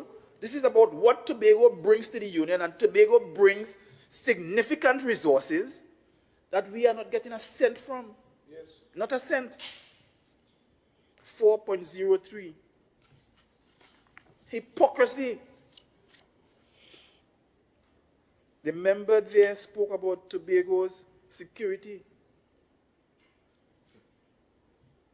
I want to read this quote, and I quote, God and all can't help us, meaning we on this side. God and all can't help us with what is coming. That's what he said. Before all of this bacchanal started with police and so on, that's what he said. What it meant was that the PNM sat down in the closed doors above the cemetery wherever they sit down.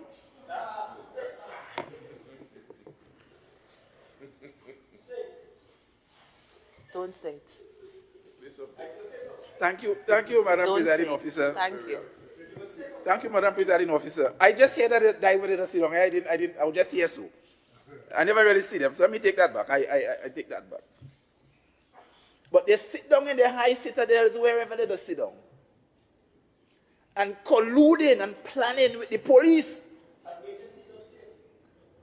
to target us continuously, month after month, year after year, using the national security apparatus to spy and listen and try to charge us for some foolishness.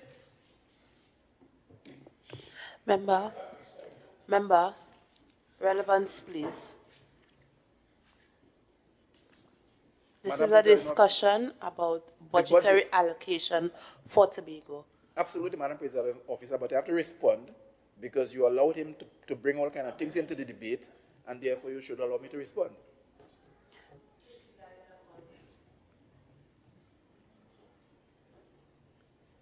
He talks about the projects. Some of them we have not attempted, that we have completed. Bay Hill, King Peter Bay Road. And we doesn't just build projects just because we could build projects, because, we went up there and we look and we say, hey, we got to move them 200 and how much steps? 192. 192 steps. Yeah. Where the fella see on the video, since for a blow, they're walking up step. Yeah. PNM can't move it. Yeah, today, people who own land on the backside of the hill, submitting drawings to town country planning because we built the infrastructure that was required for them to invest their money in Tobago. And that is what you do when you have a development budget.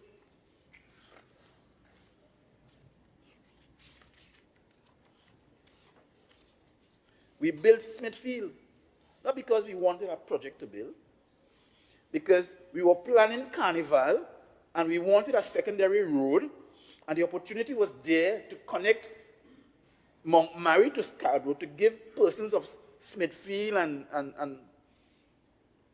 what do you remember the street? Samsted Hill and so on, access, and to give people coming from the west to be able to come into town without coming into town, as we just put it.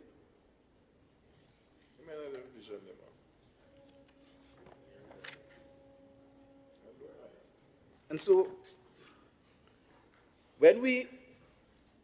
I'm thinking I must close this speech.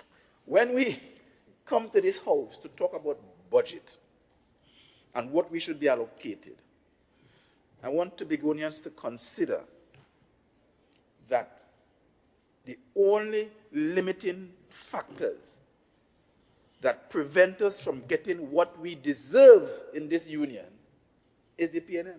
Yes. Member, you have 5 minutes. I want to talk just a bit about a little further on this national security business.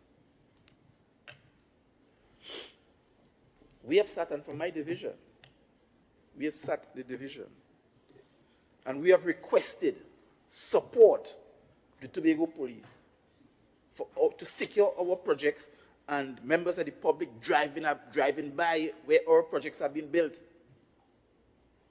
And they refuse to come. They refuse, preferring to request that we pay extra duty to police officers to protect the citizenry. That is the PNM. That is the PNM. That is the PNM. We've sat by and we've seen the central government decide that they will not grant SPEL an export license. They will not grant SPEL and the THA the opportunity to bring foreign exchange into the country when they sell off petrol train. Studley Park Enterprises Limited, commonly called the Quarry, refusing to do it because we have refused to pay almost $5 million in royalty to the Ministry of Energy. Now, where in the world that should be possible?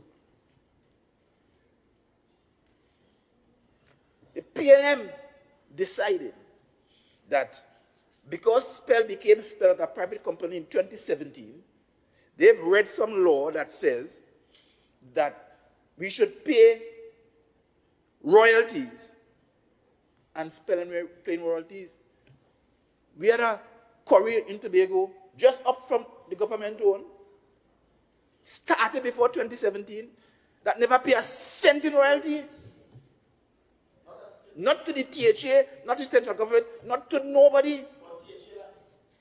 On lands that somebody gave them, on THA land, they mine it forever, take out all the material from it, not a cent in royalty to the THA or to the central government, but insisting that the SPEL pays them royalties.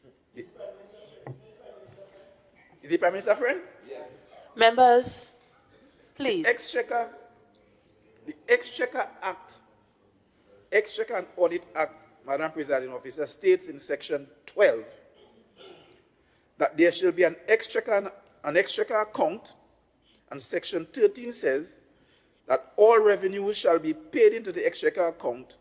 Revenues under section 2 includes royalties. The Exchequer Act. However, section 49 of the THA Act, Parliament states that all revenue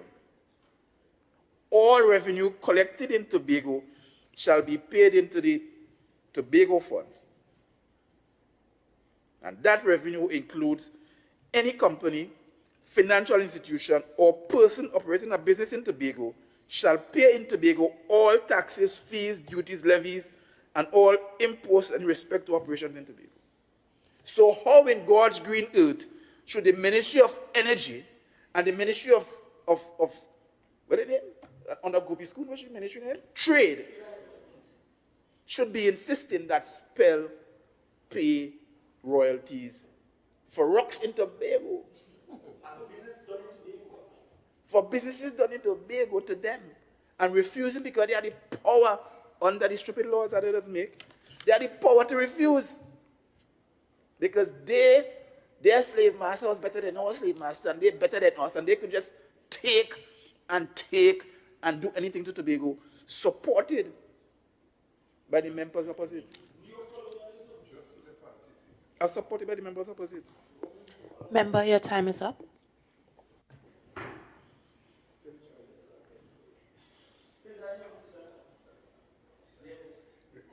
I wish to ask, beg to move that we extend to the goodly member for Scarborough Mount Grace the additional time of 10 minutes. Honourable members, the question is that an additional 10 minutes of speaking time be given to the member for Scarborough Mount Grace to complete his presentation. All in favour say aye. Aye. Any against? Member, please continue. Thank you, members, and thank you, Madam Presiding Officer.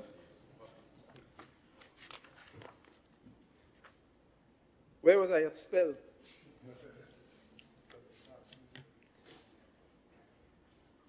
What is the recourse we have when the Ministry of Energy decides to break the law? I say it's a stupid law, to break the law and prevent a whole state in Tobago from operating, from making spell into a profitable entity when the whole of Guyana want all the stones. When? What recourse do we have? The only recourse we have is to move them out of office in Trinidad.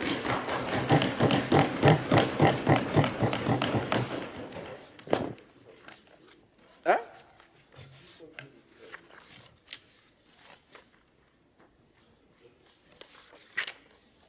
So, Madam Presiding Officer, let me close by saying that every single resident, every single citizen of Tobago should join with us and tell the Prime Minister and tell the Minister of Finance that the law says that they must consider, that's all we want, consider the developmental needs of Tobago, consider it. And when you go to the Parliament on Monday, tell the country that you have considered Tobago's developmental needs and you have determined those needs to be $260 million.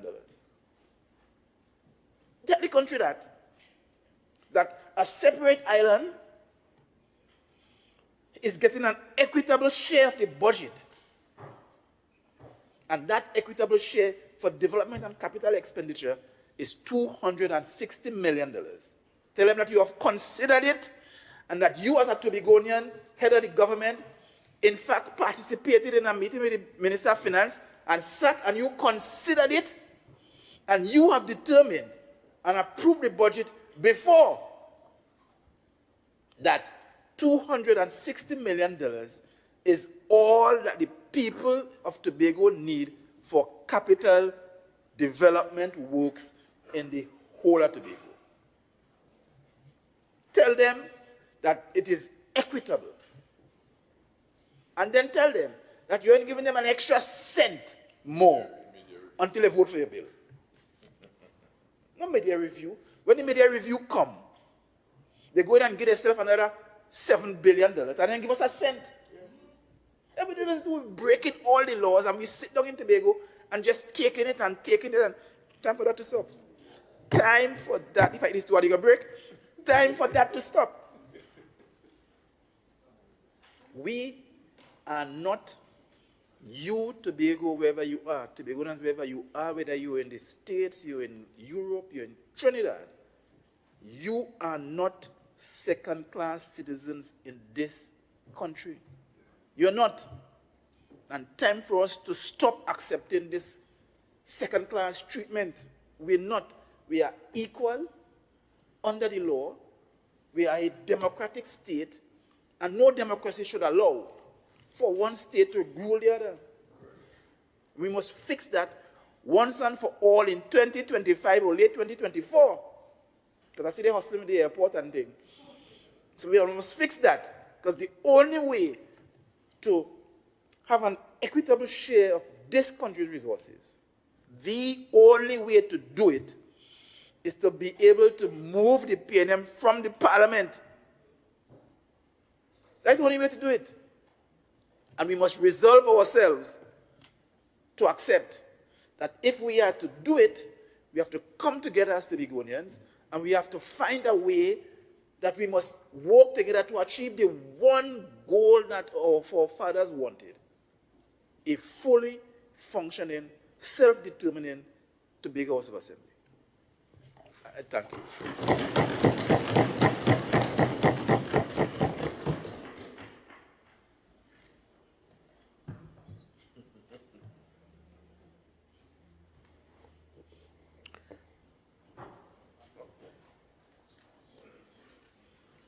Member for Bethesda Lescato.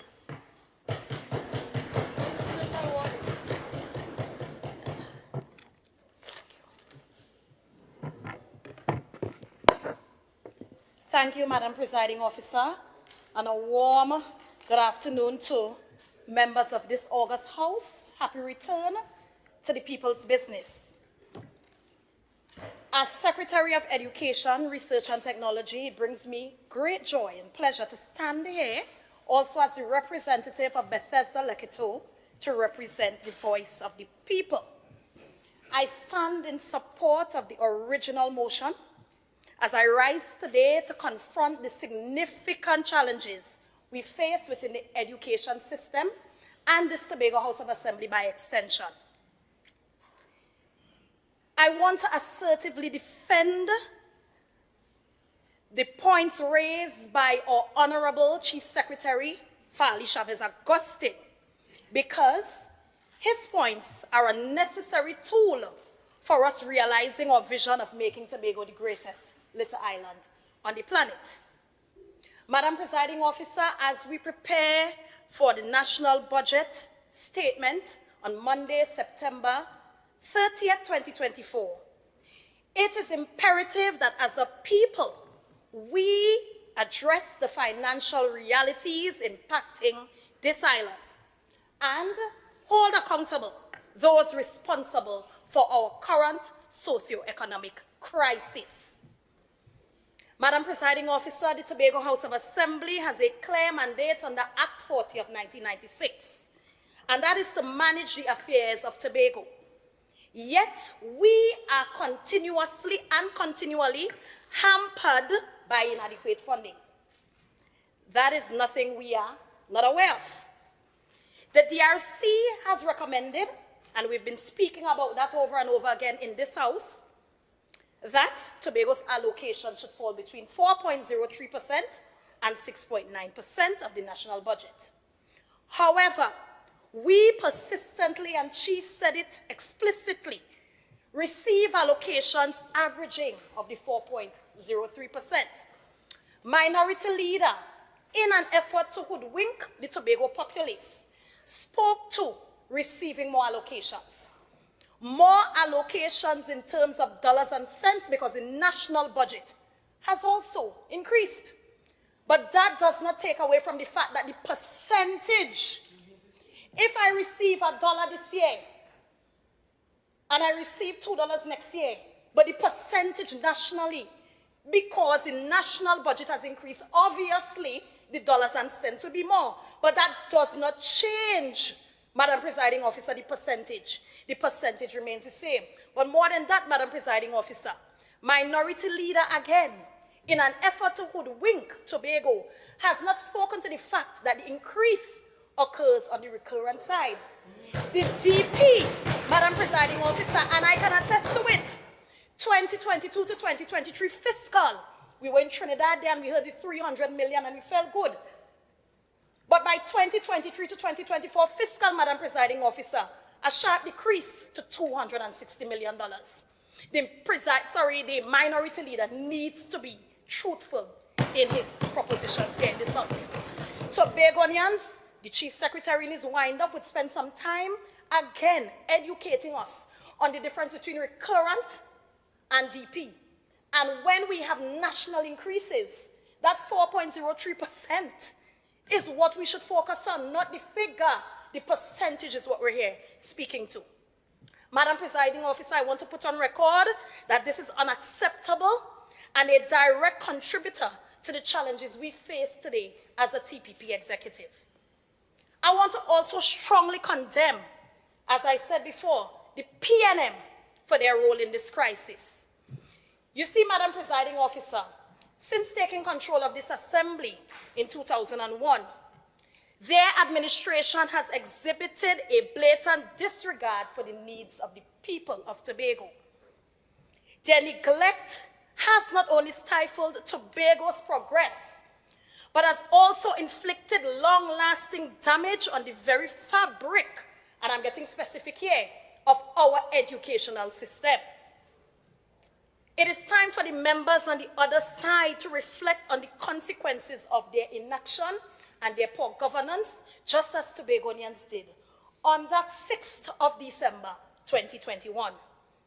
Madam Presiding Officer, the statistics speak for themselves. We, the TPP administration, have inherited a workforce of 17% of our people, only 17%, having completed their primary school education. This is not merely a statistic, Tobago.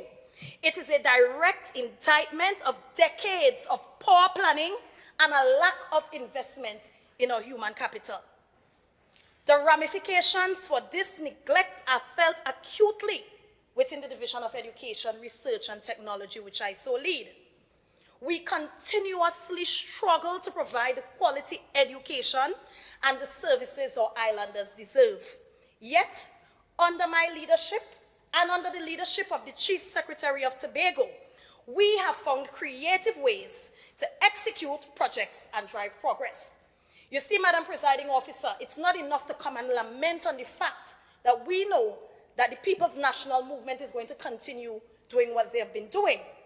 But we on this side, as Chief Secretary spoke to earlier, have been finding resilient and creative ways to ensure that we get on with the business of the people.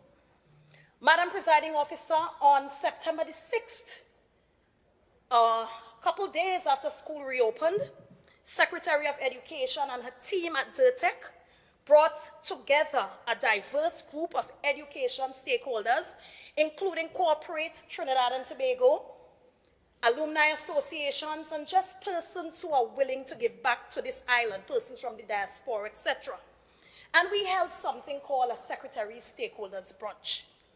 And what that brunch was meant to do, because it was not just a gathering to eat and drink, it was a vital step towards strengthening partnerships between government officials, school administrators, business leaders, and community partners. The objectives of that branch underscored our commitment to advancing education. We highlighted our achievements at DIRTEC and the milestones within the education sector at large, and this included expressing all the successful projects we had already completed aimed at improving student outcomes. There was open dialogue at the event, Madam Presiding Officer, which allowed stakeholders to address key challenges within the education system. And collaboratively, we developed innovative solutions to enhance the learning experiences of all our students. Madam Presiding Officer, you see Sustainable Development Goal, quality education, and that's goal number 4, is the mandate of the Division of Education under this administration.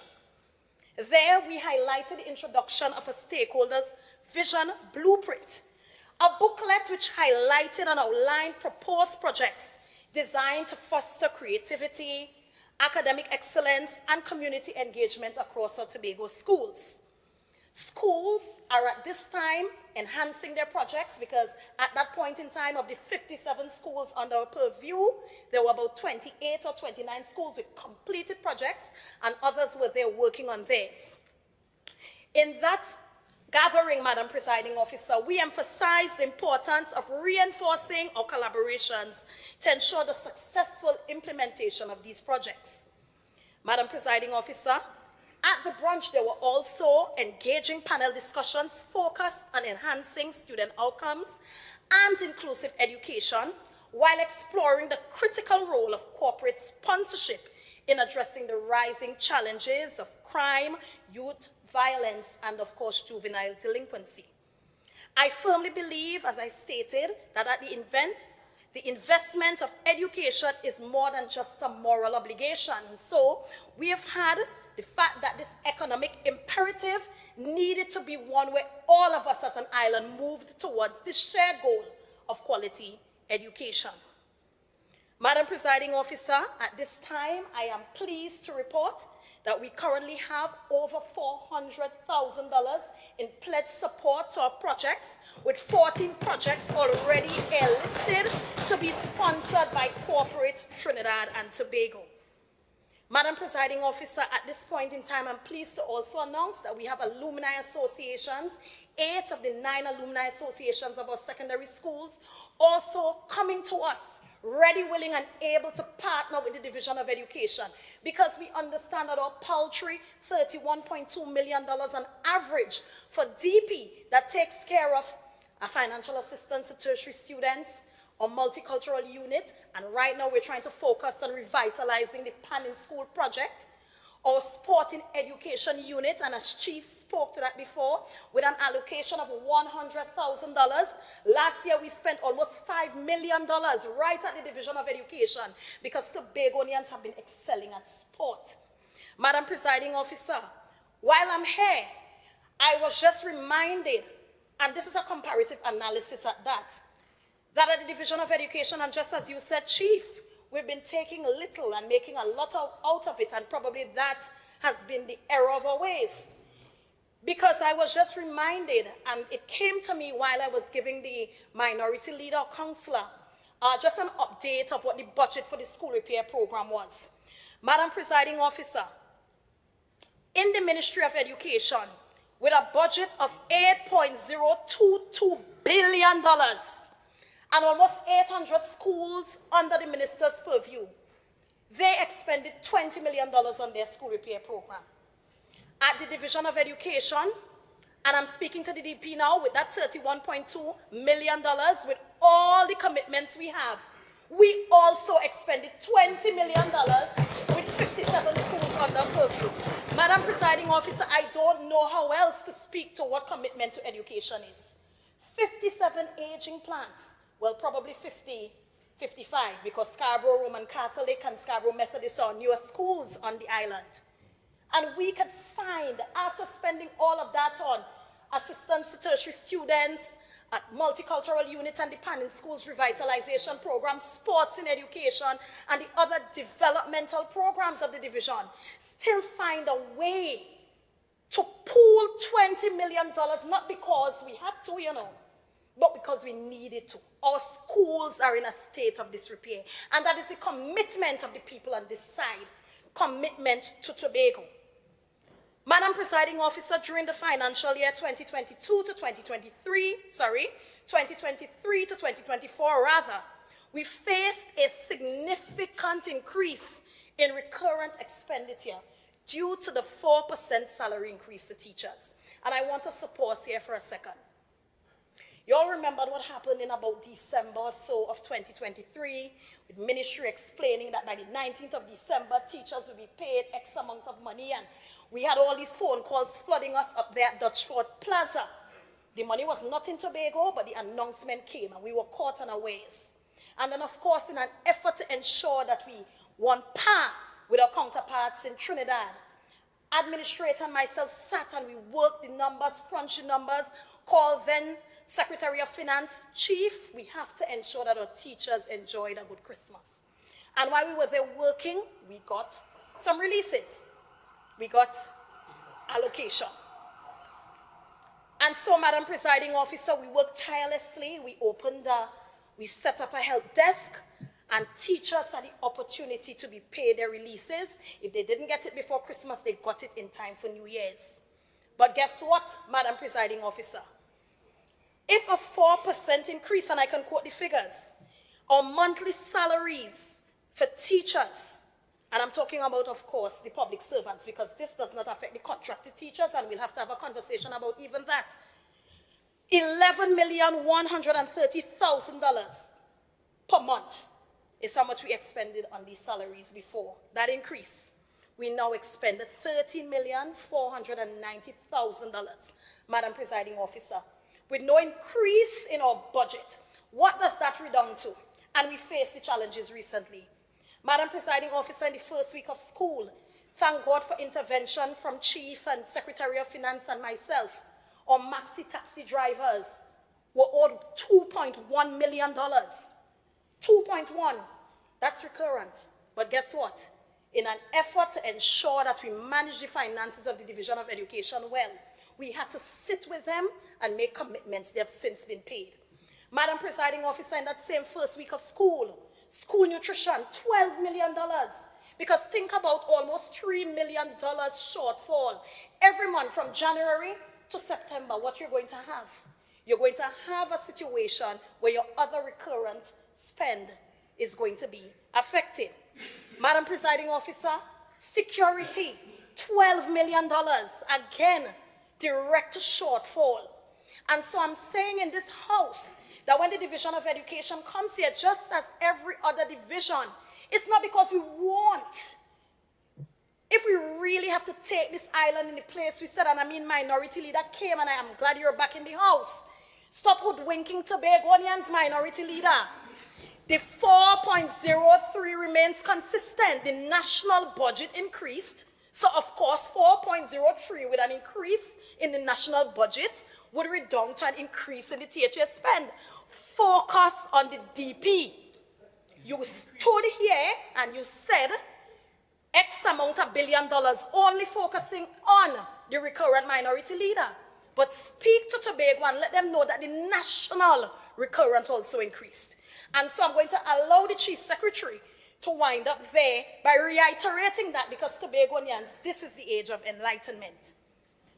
Madam Presiding Officer, currently, even in all those shortfalls I spoke to, we're ending the financial year in some debt. And the debt usually occurs with DP. But for the first time in a long time, we have challenges on the recurrent side. And Secretary of Finance, I'm going to also allow you to speak to the ramifications of that. Currently, we have expenditure, shortfall expenditure with the same school nutrition program. $3 million were out. Security for schools, shortfall of $4.7 million. Janitorial services to schools, $6.8 million. Gratuity and increments. We inherited a debt, and according to you, Chief, you told me it's the most we've ever paid as an assembly historically on gratuity and increments, and we can't seem to find our way. We still have, to date, $8.4 million in gratuity to pay out. We have materials and supplies to schools, including minor equipment of almost $500,000, and basic grants. Basic grants, a shortfall of $4 million. Madam Presiding Officer, the shortfall experience has been addressed through supplemental funding, but that supplemental funding, and when I say supplemental, I'm speaking about us actually sitting in the Executive Council and finding a way, division by division, for that money to be sent over to the Division of Education. And colleagues, I want to express my gratitude to you for those of you who have given up something to ensure that the Division of Education stayed afloat. Madam Presiding Officer, I want to speak again and reiterate the fact that even with all the assistance from my colleagues, this proves insufficient, and it will continue to prove insufficient once we continue along the trajectory of the 4.03%. The current socioeconomic crisis is not merely an educational issue, and yes, I'm Secretary of Education, but I speak for all my colleagues in this August House. It is an issue that demands our immediate attention and action.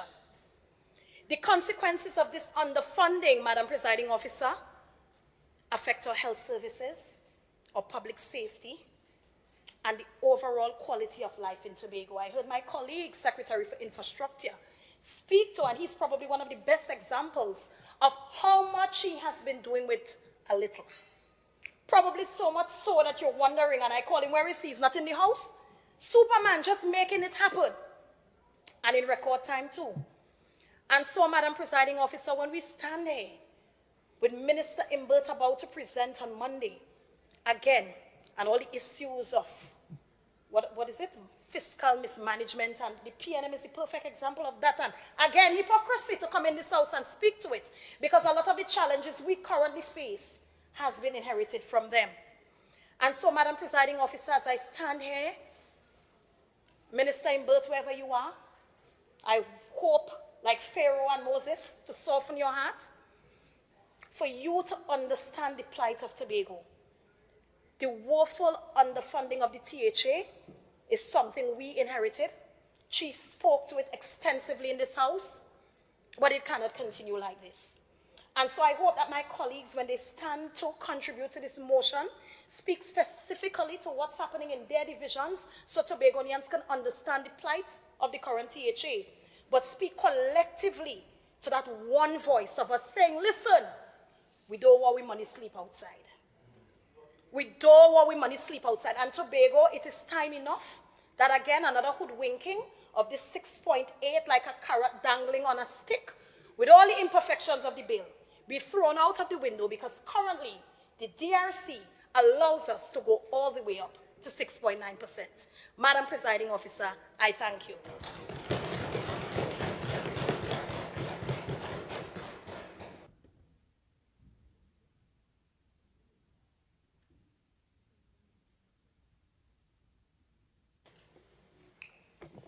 Do we have any more speakers on this topic? Assemblyman for Canaan Bonaccord. Bonaccord, Crown Point, madam. So, I'm sorry, Bonaccord, Crown Point.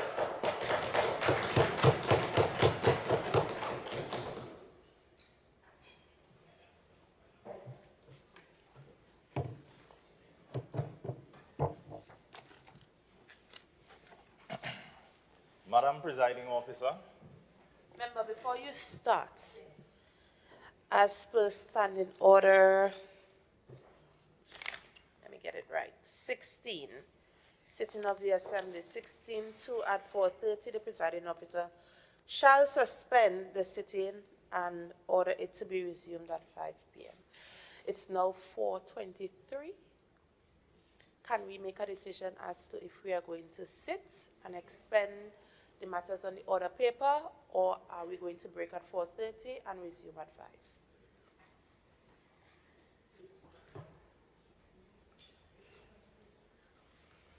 Leader of Assembly Business. Yes, I wish to propose that the member for Bonaccord, Crown Point, is allowed to finish his presentation, after which we take that 30-minute break and resume on the business of the order paper. Honorable members, the question is that the member for Crown Point, Bonaccord Crown Point, starts and finishes his presentation after we would break for that 30 minutes and come back. All in favor, say aye. Aye. Any against? The ayes have it. Member, you may begin.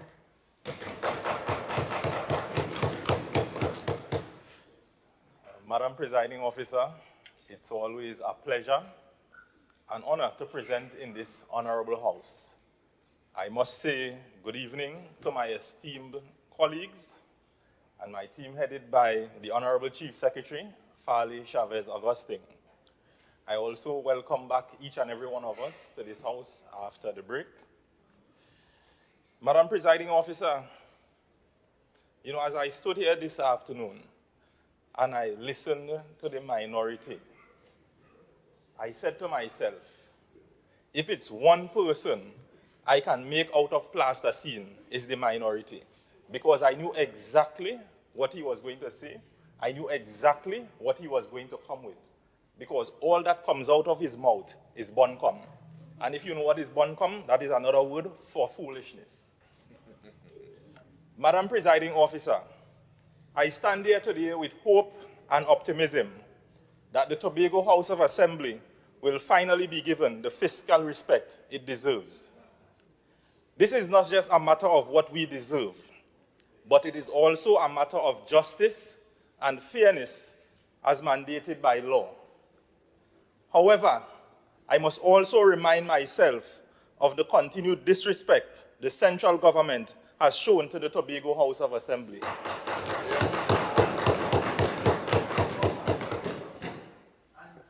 Member, please be guided by the standing order 44 and 49. When a member is on his feet, you are not to interrupt. Continue. It has been going on since the DRC's ruling. It's been years, Madam Presiding Officer. Madam Presiding Officer, if one is to take a deep dive into why the THA has never received the full allocated, mandated by law funding, we may have to ask ourselves questions with mysterious answers. Madam Presiding Officer, allow me to explain to this House a couple of reasons we need our legally established allocation out of the national budget. If we are to meet our full developmental goals, we need the financial muscle to execute our social plan. Development is both people and infrastructure driven. So if we get what is due financially, we will effectively be able to fulfill both recurrent and developmental agendas, enabling the public and private sectors to win, ensuring that Tobago wins in every situation, and fulfilling our goal of becoming the greatest little island on the planet. We want to have the resources to address, if not all, but the majority of issues faced within all electoral districts from Crown Point to Charlottesville. They say half a loaf is better than no loaf, but it's time we get our whole deserved loaf, which is really baked in Tobago, but taken by those in Trinidad, and we are left with the crumbs to treat with all major issues here on the island, including high priority projects. With nothing added, no extras, not even gravy on the crumbs, we continue to choke. Meanwhile, the central government continues to borrow to suffice their needs without considering the Tobago House of Assembly. Yet those on the opposite side continue to say we are given enough, even while we struggle to make ends meet with the bare minimum we receive. It's not that we are complaining Tobago, but we are highlighting the issues. We are highlighting the disrespect. We are highlighting the underfunding. So when you come and you complain and say, I can't get a box drain, I can't get a pavement, I can't get an early morning walk, Tobagonians, you have to understand what we are faced with here in governance. You know, I just go back and recollect. The Bobby Head said to us, if you vote those on the other side, you will suffer. I agree. Please be guided accordingly, member. Right. So, Honorable members of this house. I remember when the Honorable said, if you vote those on the other side, Tobago, you will suffer. And we are seeing that. Power is in the tongue.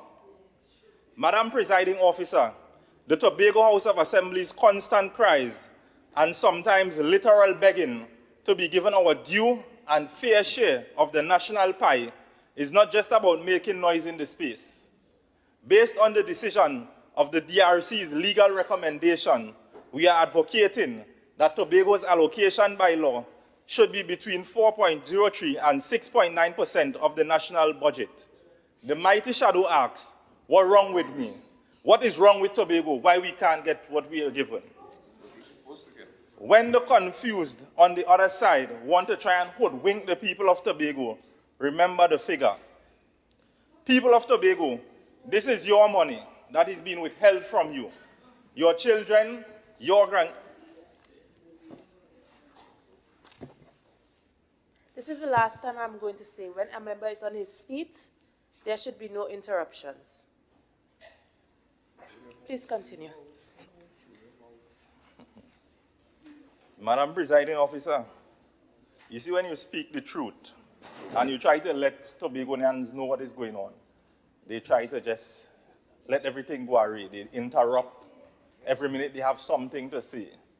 But I thought the minority was more sensible than he is because we went to school together, we played.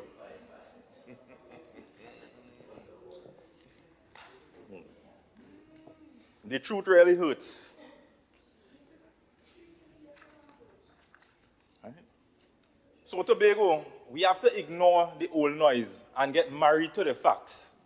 The fact is that the Tobago House of Assembly is the only legal body as it relates to Act 40 of 1996 to govern the affairs of Tobago, and in order to do so, we are duly asking for what is entitled to us in our allocation.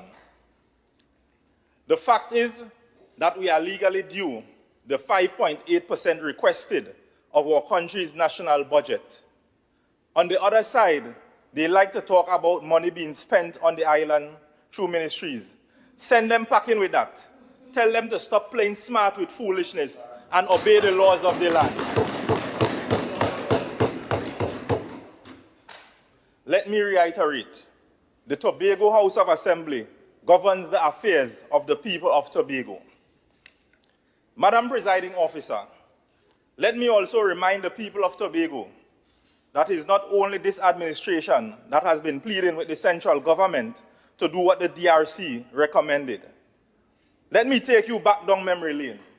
In 2015, the then Finance Secretary, Joel Jack, is on record as doing the same when the People's Partnership was at the helm of the central government. He was asking for what is due unto Caesar to be given unto Caesar. But soon as the guards changed, there was suddenly a deafening silence on this issue and other pertinent matters from the then PNM-led THA. To this day, that deafening silence continues, even though the two representatives in Parliament are born and bred Tobagonians, one from the east and one from the west. Tobago, is this what you elected them for? Silence on matters of how you live and thrive? Madam Presiding Officer, I can boldly say with authority that this administration will not be silent on the issues of our budgetary allocation. We will be like a thorn in the side of those who control the coffers and keep demanding what we are legally owed. When we attempt to calculate our figure in terms of what we did not receive in past allocations legally, Tobagonians, we are owed in excess of $160 million. Imagine what could have been achieved with that money. Yes. Pay us what you owe us. Madam Presiding Officer, when those on the other side were in power, they stayed silent on Tobago's underfunding due to them being politically and administratively muzzled by their PNM controllers. This administration will not be muzzled by the same. We will continue to fight tooth and nail for what is rightfully ours.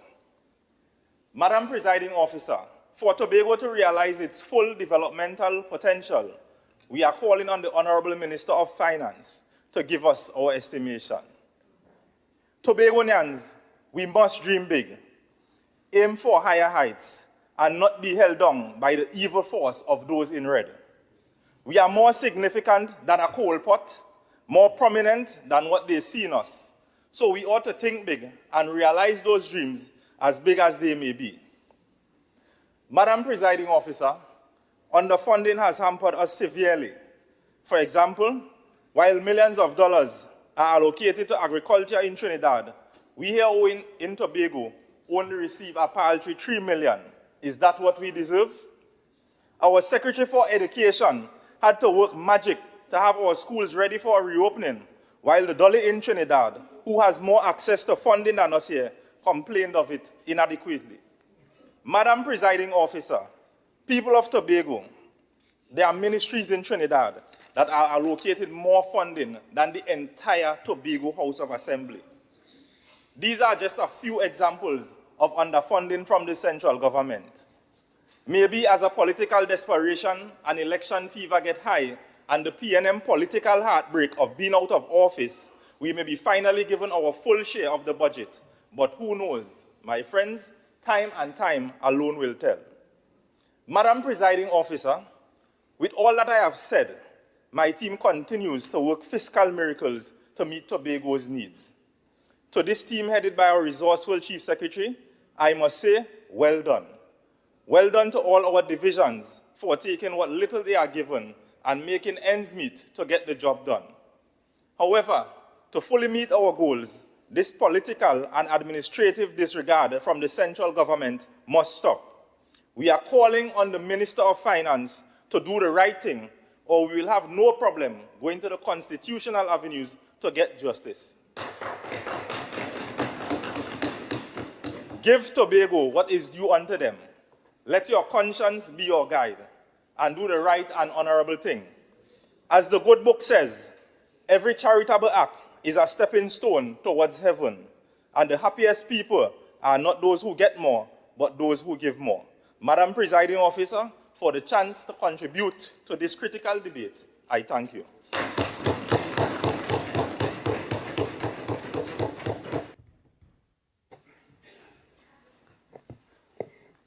Honorable members, as decided amongst us, we would now break for half an hour and return at about 5:15. It's about half an hour. 10 past 5? 10 past 5. Right? The house is now on break.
All eyes and ears will focus on the Parliament next Monday, September 30th, as Minister of Finance Colum Imbert will present the national budget.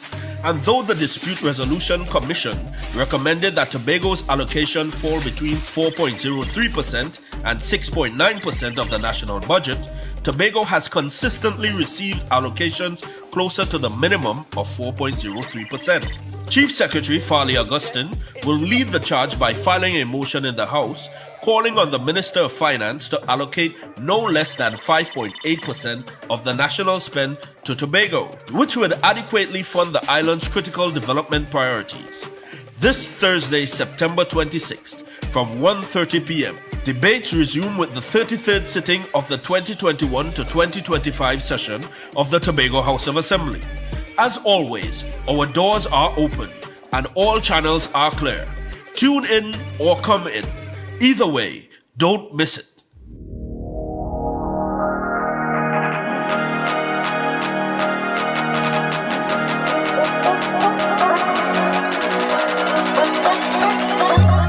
Assembly legislature wants you to be a part of Tobago's conversation. I'm going to ask you 4 easy questions. If you don't know, we'll learn something today, yeah? Where is the Assembly legislature located? Opposite courts, Birmingham Street, Birmingham. Uptown James Park. In Scarborough, by James Park. Uptown opposite courts. I'll take that, but it is located Jerningham Street, Uptown Scarborough, all right? How often are sit-ins held? Probably once a month. You want to deliberate a little bit for me? One day, probably on a Tuesday or something in the month. The last Tuesday in the month. Every other Tuesday in the month. I do not know. You want to take a guess for me? Okay, once a week? 2 or 3